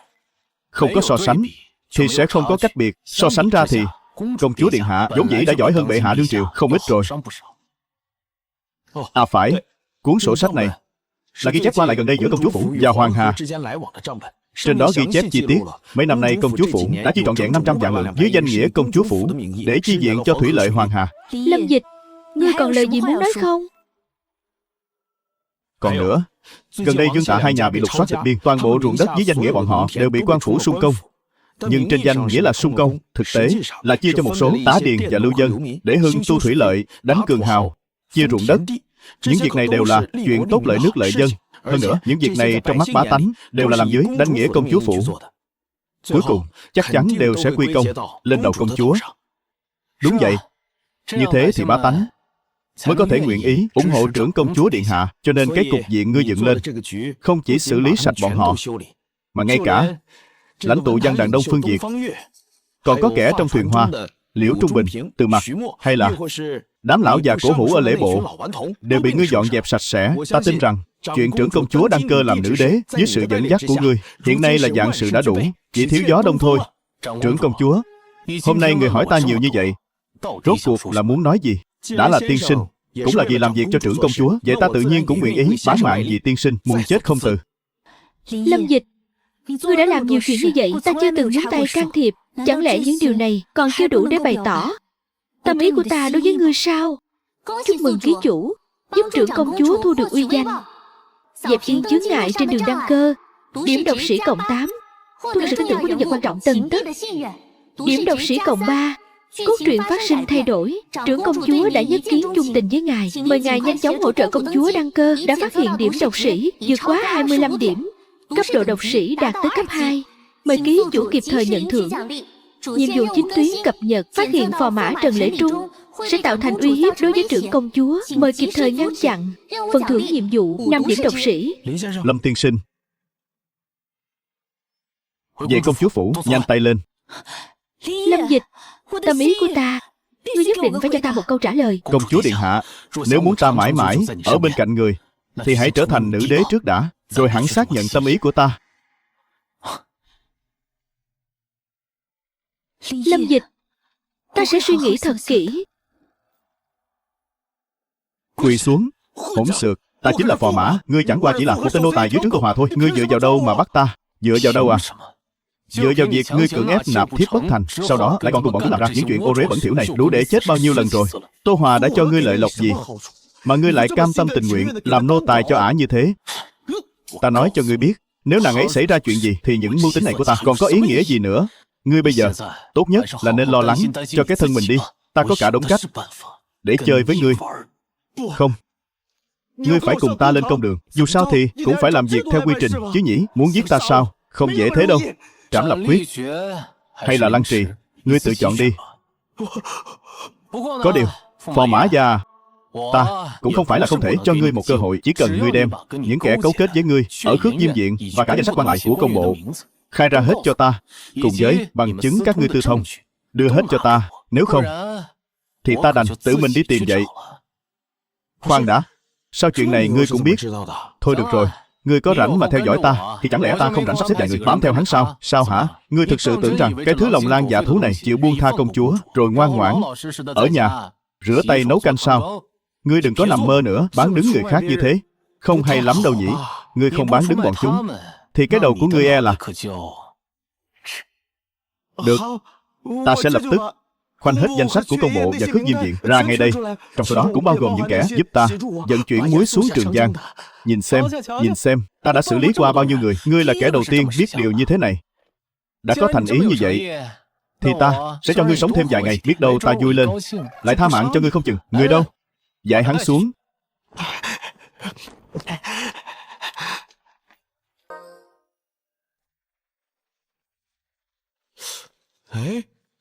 Không đúng. Nếu ngươi đã bố trí nhân thủ, tại sao không đợi chứng cứ xác thực tới tay mà lại ra tay ngay bây giờ? Không kịp nữa rồi. Nếu ta đoán không lầm, bây giờ ngươi vào phòng hắn lục soát, vẫn còn tìm thấy vật chứng hắn muốn ám hại công chúa đấy. Vậy thực ra chỉ cần để Nghiêm Tướng Triệt để điều tra Hiên Viên Viện và Bộ Công là được rồi mà. Ngươi chỉ cần loại bỏ khối u nhọt bên trong phủ công chúa. Tại sao ngươi cứ nhất quyết bắt hắn khai ra tất cả? Chỉ bắt một mình Trần Lễ Trung thì chỉ coi như là diệt được một tên buôn lậu muối. Nhưng nếu ta nhổ cỏ tận gốc bọn chúng, bứng cả rễ lên, thì tương đương với việc ta triệt phá được cả một đường dây tội phạm. Sau này, đây đều là chiến tích của ta cả đấy. Cho nên ý của tiên sinh là bảo trẫm bây giờ viết chiếu thư thiền vị sao? Không sai. Từ khi cha con họ Hạ bị thẩm phán, ngài đã lâm vào tuyệt cảnh rồi. Trưởng công chúa hiện nay, lòng dân thiên hạ đều đang hướng về nàng. Trong triều lại có không ít đại thần ủng hộ nàng. Bệ hạ, một là không có binh quyền, hai là không được lòng dân. Thiên vị cho trưởng công chúa, giữ lại cái mạng này, đó mới là kết cục tốt nhất cho người. Theo lời Đông Phương tiên sinh, chỉ cần trẫm thiền vị cho hoàng tỷ là trẫm có thể giữ được mạng sống sao? Phải, nhưng cũng khó nói lắm. Ngộ nhỡ người ta không chịu, có khi bệ hạ chân trước vừa mới thiền vị, ngay chân sau đã bị tên Lâm Dịch kia thủ tiêu ở một xó xỉnh nào rồi. Phải, từ khi tên Lâm Dịch đó ngang nhiên xuất thế, mọi chuyện đều trượt theo hướng không thể kiểm soát. Tình thế hiện tại so với lúc trẫm mới đăng cơ còn phức tạp hơn nhiều. Đông Phương tiên sinh, có phải nếu trẫm kiên quyết không thoái vị thì tên Lâm Dịch đó sẽ không dám giết trẫm? Chỉ cần hắn muốn, thưa bệ hạ, ngày mai người có thể sẽ băng hà ngay trong cung. Tuy nhiên, về việc trưởng công chúa kế thừa ngôi vị, hắn chủ tính chu toàn hơn bất cứ ai. Theo ý thần, tiên sinh cứ nói, hắn sẽ không để bệ hạ cứ thế mà chết bất đắc kỳ tử một cách mờ ám đâu. Hắn không muốn diệt trưởng công chúa kế thừa đại thống, lại để lại điều tiếng gì? Hắn quyết để trưởng công chúa có được một lý do danh chính ngôn thuận để bước lên ngai vàng. Cho nên đây mới là cơ hội thắng duy nhất của chúng ta. Sao lại nói vậy? Lâm Dịch tâm cơ cực kỳ thâm sâu, thủ đoạn tàn độc. Kẻ đứng sau lại dựa hơi cây đại thụ là trưởng công chúa. Nhưng theo lão phu quan sát, tên Lâm Dịch này trong việc này lại quá mức cầu toàn. Chính điều này mới cho bệ hạ cơ hội để thở. Chỉ cần chúng ta tận dụng tốt, lật ngược thế cờ, cũng không phải là không thể. Tốt lắm, có Đông Phương tiên sinh phò tá, trẫm còn lo gì? Không thể thâu tóm đại quyền, chấn hưng đại sở ta chứ? Phải, lão phu ẩn cư tránh đời bao năm nay, cứ ngỡ rằng thiên hạ này chẳng còn ai xứng để lão phu phải ra tay. Nhưng tên Lâm Dịch này lại có chút thú vị. Lão phu phò tá bệ hạ chính là để đấu với hắn một trận. Tốt, có câu nói này của Đông Phương tiên sinh, trẫm yên tâm rồi. Có điều, Lâm Dịch tuyệt đối không phải kẻ tầm thường đâu. Đúng vậy. Bệ hạ, bây giờ chúng ta nên bàn xem làm thế nào để trưởng công chúa đã biến mất khỏi thế giới này rồi.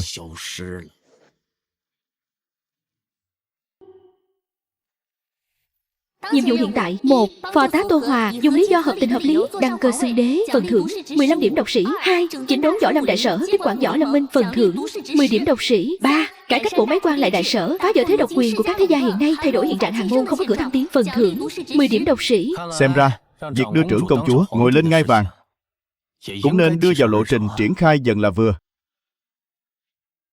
Lâm tiên sinh, sao ngài lại tới đây? Điện hạ, bỉ nhân có vài lời muốn tâm sự mỏng với người, không biết người có tiện không?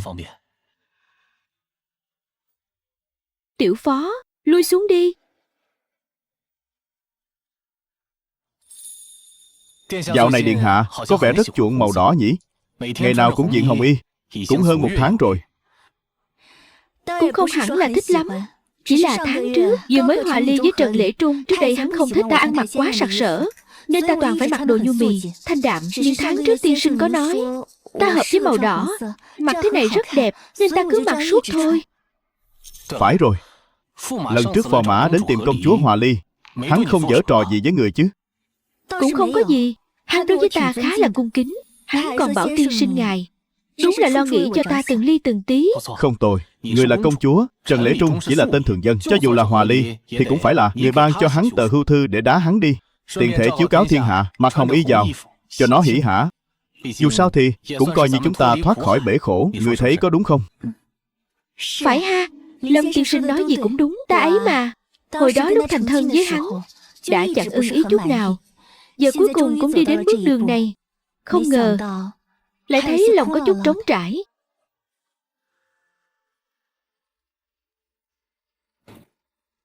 Điện hạ, thứ cho bỉ nhân nói thẳng. Mạo muội hỏi điện hạ, đã bao giờ nghĩ đến việc tự mình nắm giữ đại quyền chưa? Lâm tiên sinh, sao tự dưng ngài lại? Điện hạ, theo bỉ nhân được biết, Tiên Dương lúc sinh thời vốn dĩ coi điện hạ là người kế vị duy nhất để bồi dưỡng. Ngay cả binh quyền cuối cùng cũng là trước mặt văn võ bá quan và các trọng thần tận tay trao cho điện hạ. Như vậy chẳng lẽ còn chưa đủ rõ ràng sao? Lâm tiên sinh, ta hiểu ý của ngài, nhưng với tại hạ mà nói, chẳng có thứ gì so với việc gia đình êm ấm, bớt đi tranh chấp mà hữu dụng hơn cả. Con người ta một khi đã vì quyền lực chí cao vô thượng mà nảy sinh tranh chấp, thì đến lúc đó chết rồi, đâu chỉ dừng lại ở vài chục hay vài trăm mạng người đơn giản thế đâu.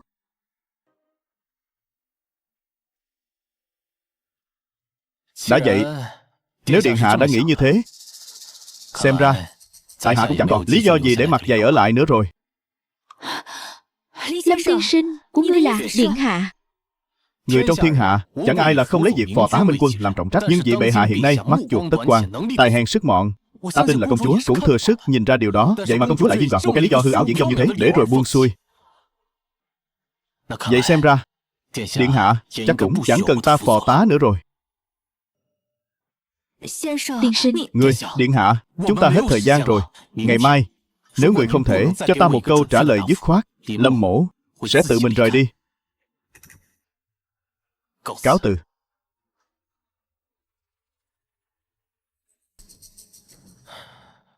Thế nào?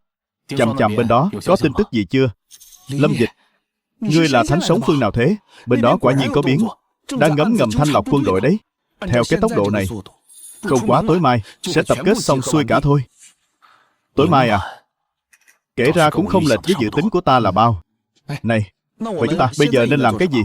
Có cần chỉnh đốn binh mã ngay, ra tay trước bọn họ một bước không? Hay là chủ động xuất kích? Theo ta thấy, ưu thế đang thuộc về chúng ta. Chúng ta ấy mà, không được để lỗ vốn đâu đấy. Không, giờ chưa đến lượt chúng ta ra tay đâu. Công chúa vẫn chỉ là công chúa. Phải đợi nàng ấy thông suốt, muốn trở thành vua của một nước chủ nhân của thiên hạ. Có điều thời gian của nàng ấy cũng chỉ còn đến ngày mai là hết hạn.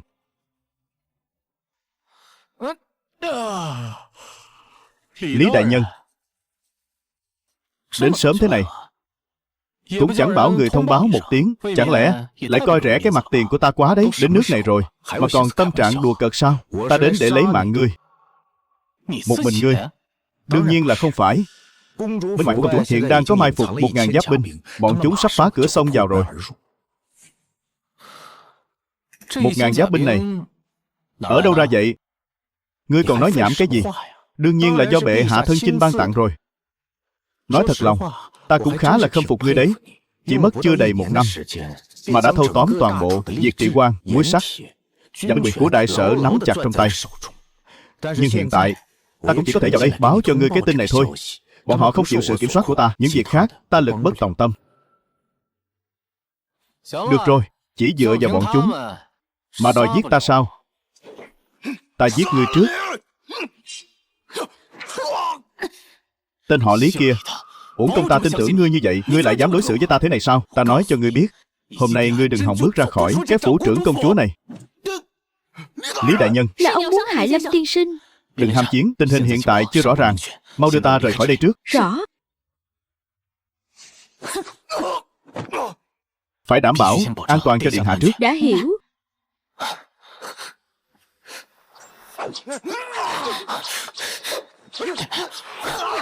Đừng dừng lại, an nguy của công chúa mới là nhiệm vụ hàng đầu. Đi mau. Rõ.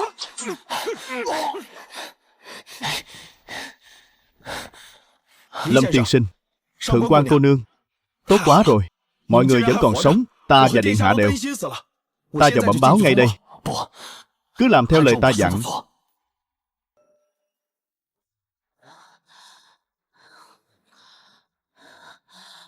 Không sao đâu, chúng ta đồng tâm hiệp lực nhất định sẽ thắng trận chiến lần này. Đợi Lâm tiên sinh đến, lúc đó chúng ta sẽ... Không cần đâu. Cho dù không có Lâm tiên sinh, ta tin rằng với bản lĩnh hiện tại của điện hạ, người vẫn có thể dẫn dắt chúng ta vượt qua kiếp nạn này. Tần Tất, muốn bây giờ tình hình thế nào rồi? Từ quan lực lượng ta ra sao? Của công chúa hiện đã bị bao vây tứ phía. Kẻ địch chính là do hữu thừa tướng Nghiêm Chính dẫn đầu, quân số không dưới 1000, lại còn là trang bị giáp trụ đầy đủ. Nhưng may là phủ công chúa của chúng ta đủ rộng lớn. Lâm tiên sinh trước đây có để lại một số phủ vệ có thân thủ rất khá. Cho dù binh lính có xông vào được thì cũng chẳng làm gì được đâu. Bọn chúng đã chiếm đóng toàn bộ phủ rồi. Đúng vậy, tuy là vậy, nhưng tình hình chẳng lạc quan chút nào. Tình thế hiện tại của chúng ta rất bị động. May mà Tần thống lĩnh đã dẫn theo hơn 10 giáp sĩ, vũ trang cho một số phủ vệ tạm thời giữ được diện tử của người. Nhưng tiếp theo phải hành động thế nào vẫn cần người định đoạt. Vậy ta hiểu rồi. Chúng ta hiện tại không thể ngồi chờ chết, phải lập tức phá dây. Bởi vì chúng ta lúc này hoàn toàn không có phòng bị. Hơn nữa đám phủ vệ chẳng khác nào rắn mất đầu. Thời gian bây giờ càng kéo dài càng bất lợi cho chúng ta. Chúng ta hiện giờ chỉ còn lại chút sức lực cuối cùng này thôi, cho nên càng không thể cố thủ trong cái diện này nữa. Ý của công chúa là tất cả mọi người chia đội. Ta muốn tiến hành phá dây ngay trong công chúa phủ, đánh du kích. Chúng ta hiểu công chúa phủ am hiểu địa hình bên trong, cộng thêm Tần Tất, thượng quan, thân thủ các ngươi đều không tệ. Cao thủ phía chúng ta số lượng cũng nhiều, cho nên chúng ta thích hợp tác chiến đơn lẻ. Vì vậy chúng ta hãy kéo chiến trường vào trong các ngõ ngách của công chúa phủ, vào các tiểu diện, sẽ có lợi cho chúng ta hơn.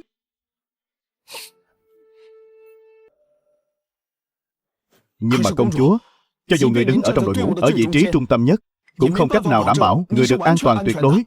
Yên tâm, bọn chúng sẽ không giết ta đâu. Dù sao thì 40 vạn đại quân, họ chỉ nhận công chúa chứ không nhận bệ hạ. Nếu ta cứ thế này bỏ mạng một cách không minh bạch, ngươi đoán xem họ có làm phản không? Cho nên ta khẳng định, bất kể là Tô Chính hay là Lý Định, bọn chúng đều sẽ không mạo hiểm như vậy. Ý của người là xem ra mục đích của cuộc binh biến lần này chỉ có một, đó chính là trừ khử Lâm tiên sinh bên cạnh ta, sau đó tiến thêm một bước giam lỏng ta, đoạt lấy đại quyền của ta. Ta của trước kia nhu nhược vô năng, mãi đến khi Lâm tiên sinh đến bên cạnh ta, ta cũng bắt đầu học được cách tính toán cho bản thân mình. Không biết từ lúc nào lại trở thành cái gai trong mắt, trong thịt của kẻ khác rồi. Vậy Lâm tiên sinh phải làm sao? Chúng ta tác chiến trong ngõ hẻm chính là để xông tới chỗ của Lâm tiên sinh để giải cứu hắn. Ta không thể sống thiếu hắn. Ta vẫn còn rất nhiều điều chưa nói với hắn. Tâm ý của ta vẫn chưa kịp bày tỏ với hắn. Nếu mọi người không có dị nghị gì thì lập tức theo ta xuất phát.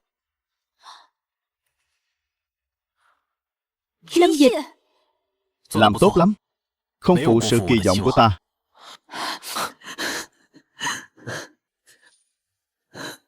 Ta cứ tưởng ngươi đã gặp chuyện bất trắc rồi. Vừa rồi ta đã nghe thấy hết mọi sự sắp xếp của điện hạ. Người rất lợi hại, ngày càng có khí phách rồi. So ra thì ta cũng cảm thấy tự thẹn không bằng. Ngươi đừng có nhớ ta nữa. Được rồi điện hạ, người có thể đứng dậy trước được không? Trên người ta vẫn còn vết thương. Vừa rồi người làm mạnh như vậy, ta thực sự chịu không nổi đâu. Xin lỗi nhé. Được rồi, bây giờ không phải lúc nói những chuyện này. Đã là quyết sách của công chúa thì cứ làm theo lời người. Có điều có thể hủy bỏ kế hoạch đến diện của ta. Chúng ta trực tiếp mở đường máu, xem có thể xông ra khỏi công chúa phủ hay không. Được, vậy chúng ta trực tiếp phá dây. Chúng ta có thể đi về phía nam môn của công chúa phủ. Đường bên đó nhỏ hẹp, khá là kín đáo, thích hợp để phá dây. Nhưng thưa công chúa, tác chiến trong ngõ hẻm tại phủ quả thực là khả thi. Lẽ nào chúng ta thực sự phải lập tức phá dây sao? Nếu xông ra khỏi phủ, bên ngoài lại là đường lớn thênh thang. Chúng ta Hiện vẫn chưa rõ đối phương rốt cuộc có bao nhiêu người, có viện binh tiếp ứng hay không.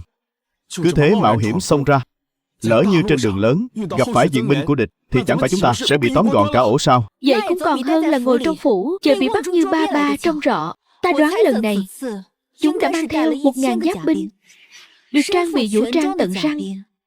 Nếu lẽ không cảm lệnh thì việc điều động 1000 quân cũng đã là to gan lớn mật lắm rồi. Cho dù phía sau có viện binh, thì mối đe dọa đó cũng không thể nào lớn bằng 1000 giáp binh đang hiện diện ở đây. Không sai, lời công chúa nói không sai. Chỉ cần chúng ta kịp thời phá dây, tìm một nơi ẩn náu kỹ càng, đợi đến khi Quan Hạng và Quách Chuẩn đến cứu viện, thì vạn sự sẽ đại cát thôi. Rõ. Nghe lệnh công chúa. Chuẩn bị phá dây. Ta sẽ tiên phong. Ta sẽ bọc hậu.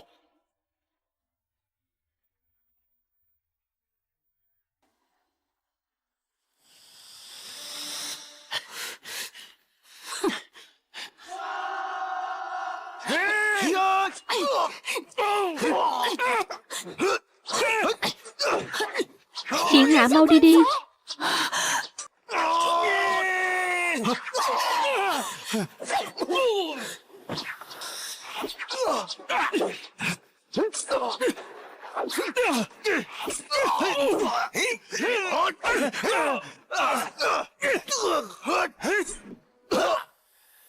Không được.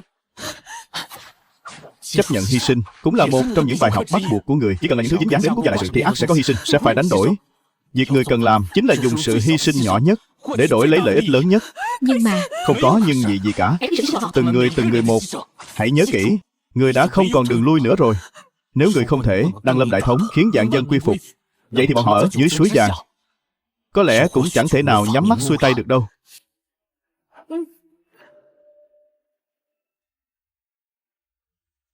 Mở cửa đi. Lâm tiên sinh, hiện giờ bên ngoài có bao nhiêu kẻ địch vẫn còn là ẩn số. Mở cửa ra là phải bắt đầu đợt xung phong cuối cùng rồi. Ta biết, nhưng kẻ địch ngoài cửa có bao nhiêu thì vẫn là bấy nhiêu. Sẽ không vì chúng ta đóng cái cửa hay mở cái cửa mà ít đi đâu. Cuộc phá dây của chúng ta vẫn là càng sớm càng tốt. Mở cửa.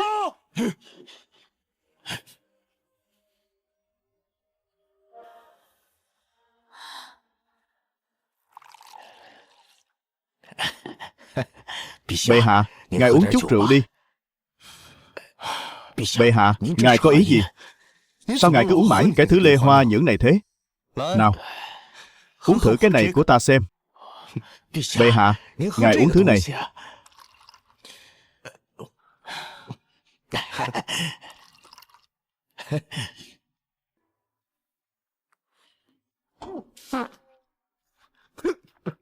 Đây là cái thứ quái quỷ gì vậy? Thô ráp thế này, trông bẩn thỉu không thể nuốt nổi. Thứ này đúng là loại rượu mà đám cửu dạng ở Hoàng Đô thường hay uống đấy. Bọn họ thường làm lụng vất vả, sau một ngày dài, tìm một quán rượu nhỏ, uống một bát như thế này. Một bát 2 văn tiền, một vò rượu.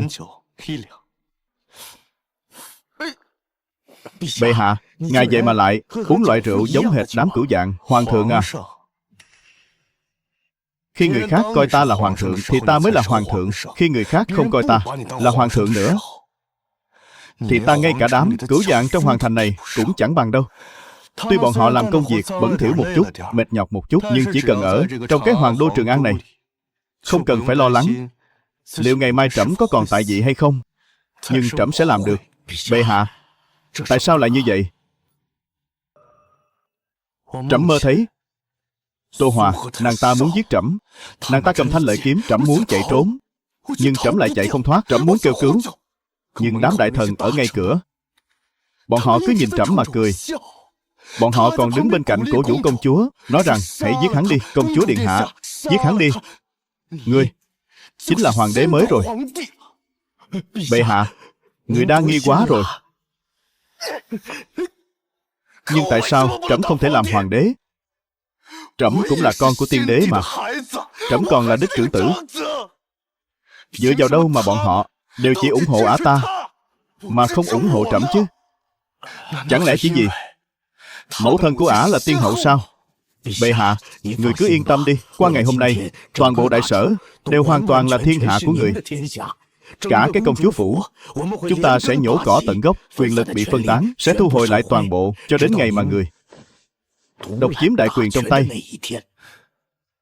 Cứ chờ mà xem, Tô Hòa, để xem ngày mai rốt cuộc là ai mới là người định đoạt. Bệ hạ, Lý Định cầu kiến. Mau mau mời hắn vào.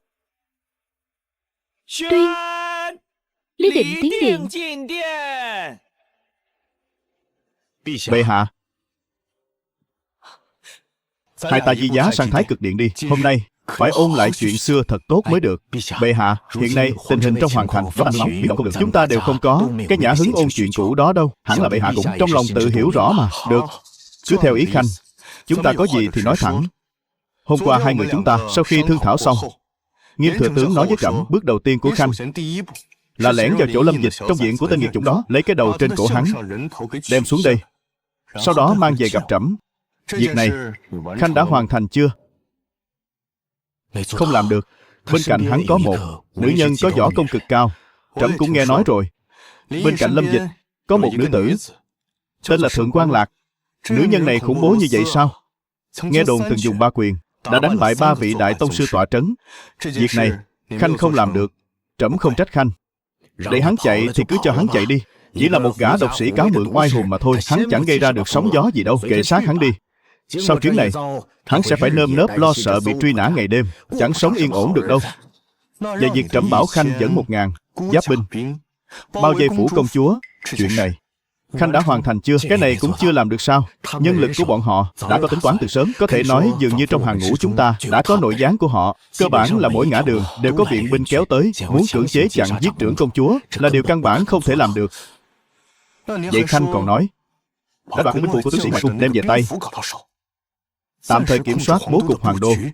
Việc này chắc chắn phải làm được rồi chứ. Cái này đương nhiên là làm được rồi. Bệ hạ, ngài cũng quá coi thường ta rồi. Có thể nói hiện tại cả hoàng thành phòng thủ nghiêm ngặt, đến một con ruồi cũng không bay lọt. Xem ra như vậy, thế thì trẫm yên tâm hơn nhiều rồi. Bệ hạ, có lẽ ngài đã nhầm một chuyện. Ta với ngài ngay từ đầu đã chẳng phải cùng một phe. Cái bố phòng này ấy à, bố trí xong thì chưa chắc đã là phòng thủ cho ngài đâu. Lời này của khanh là có ý gì? Hoàng đệ vẫn khỏe chứ hả? Hoàng tỷ, ngươi dám dẫn binh xông vào hoàng cung là muốn tạo phản sao? Bệ hạ nói sai rồi. Công chúa chuyến này không phải để tạo phản, mà là thanh quân trắc, chấn chỉnh triều cương. Trẫm là thiên tử. Thiên tử? Hoàng đệ ngoan, ta coi ngươi là thiên tử, nhưng bao giờ ngươi coi ta là tỷ tỷ chưa? Chẳng phải vì ngươi cứ chần chừ không chịu giao binh quyền, khiến cái ngai vàng của ta ngồi cũng chẳng yên ổn sao? Ngươi thiên tử? Thiên tử mà lại dung túng cho cả nhà Trung Mậu Bá bị tàn sát mà bỏ mặt không lo.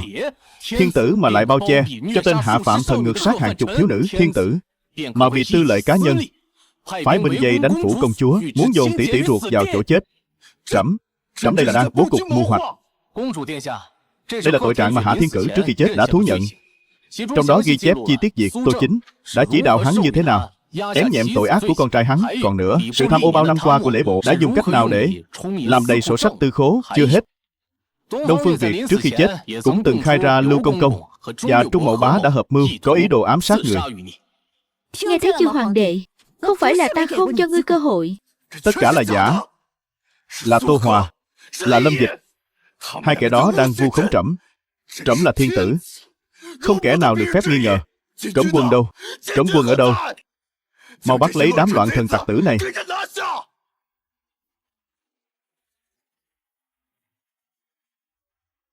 Bẩm công chúa, Lâm tiên sinh, dư nghiệt trong ngoài hoàng thành đã được túc thanh.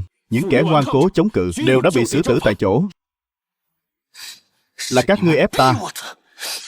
Đi chết đi. Công chúa cẩn thận, ngươi.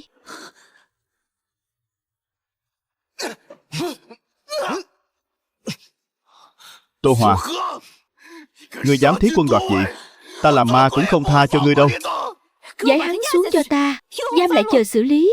Còn về Đông Phương tiên sinh, Ban Lăng Trì, đi.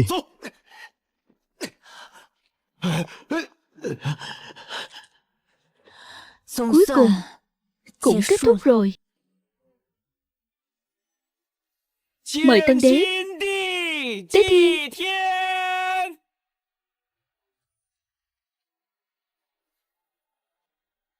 Rốt cuộc cũng đi đến ngày hôm nay.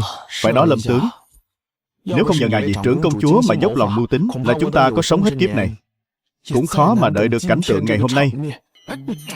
Lâm Dịch, Thiếp nói cho ngài biết, tuyệt đối đừng có quên việc ngài đã hứa với thiếp. Nếu ngài đại hôn với công chúa xong mà còn không nhắc chuyện cho thiếp theo cùng, thì cái việc viết sách lập truyện này ai thích làm thì làm nhé. Ôi trời ơi, bà cô tổ của ta, lúc này thì đừng làm khó ta nữa. Nhanh nhanh nhanh, quan lễ, giờ lành đã đến.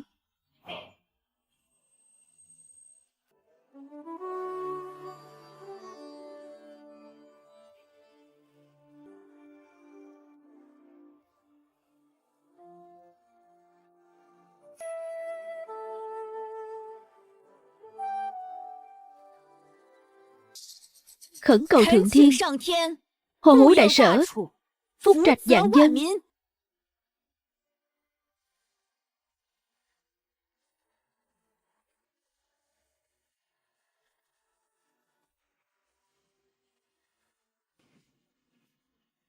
Khẩn cầu thượng thiên, Hồ Hữu đại sở, phúc trạch vạn dân.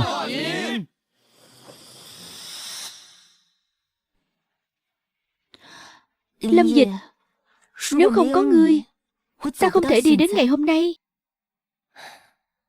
Là điện hạ tự mình chọn con đường này, trở nên ngày càng dũng cảm, thậm chí tiến về phía trước không lùi bước. Còn ngươi thì sao? Câu hỏi lần trước ta hỏi ngươi, ngươi vẫn chưa trả lời ta. Ngươi có nguyện ý mãi mãi ở lại bên cạnh ta không? Ta thề, ta sẽ mãi mãi ở bên cạnh nàng, nhất sinh nhất thế. Kiếp song nhân.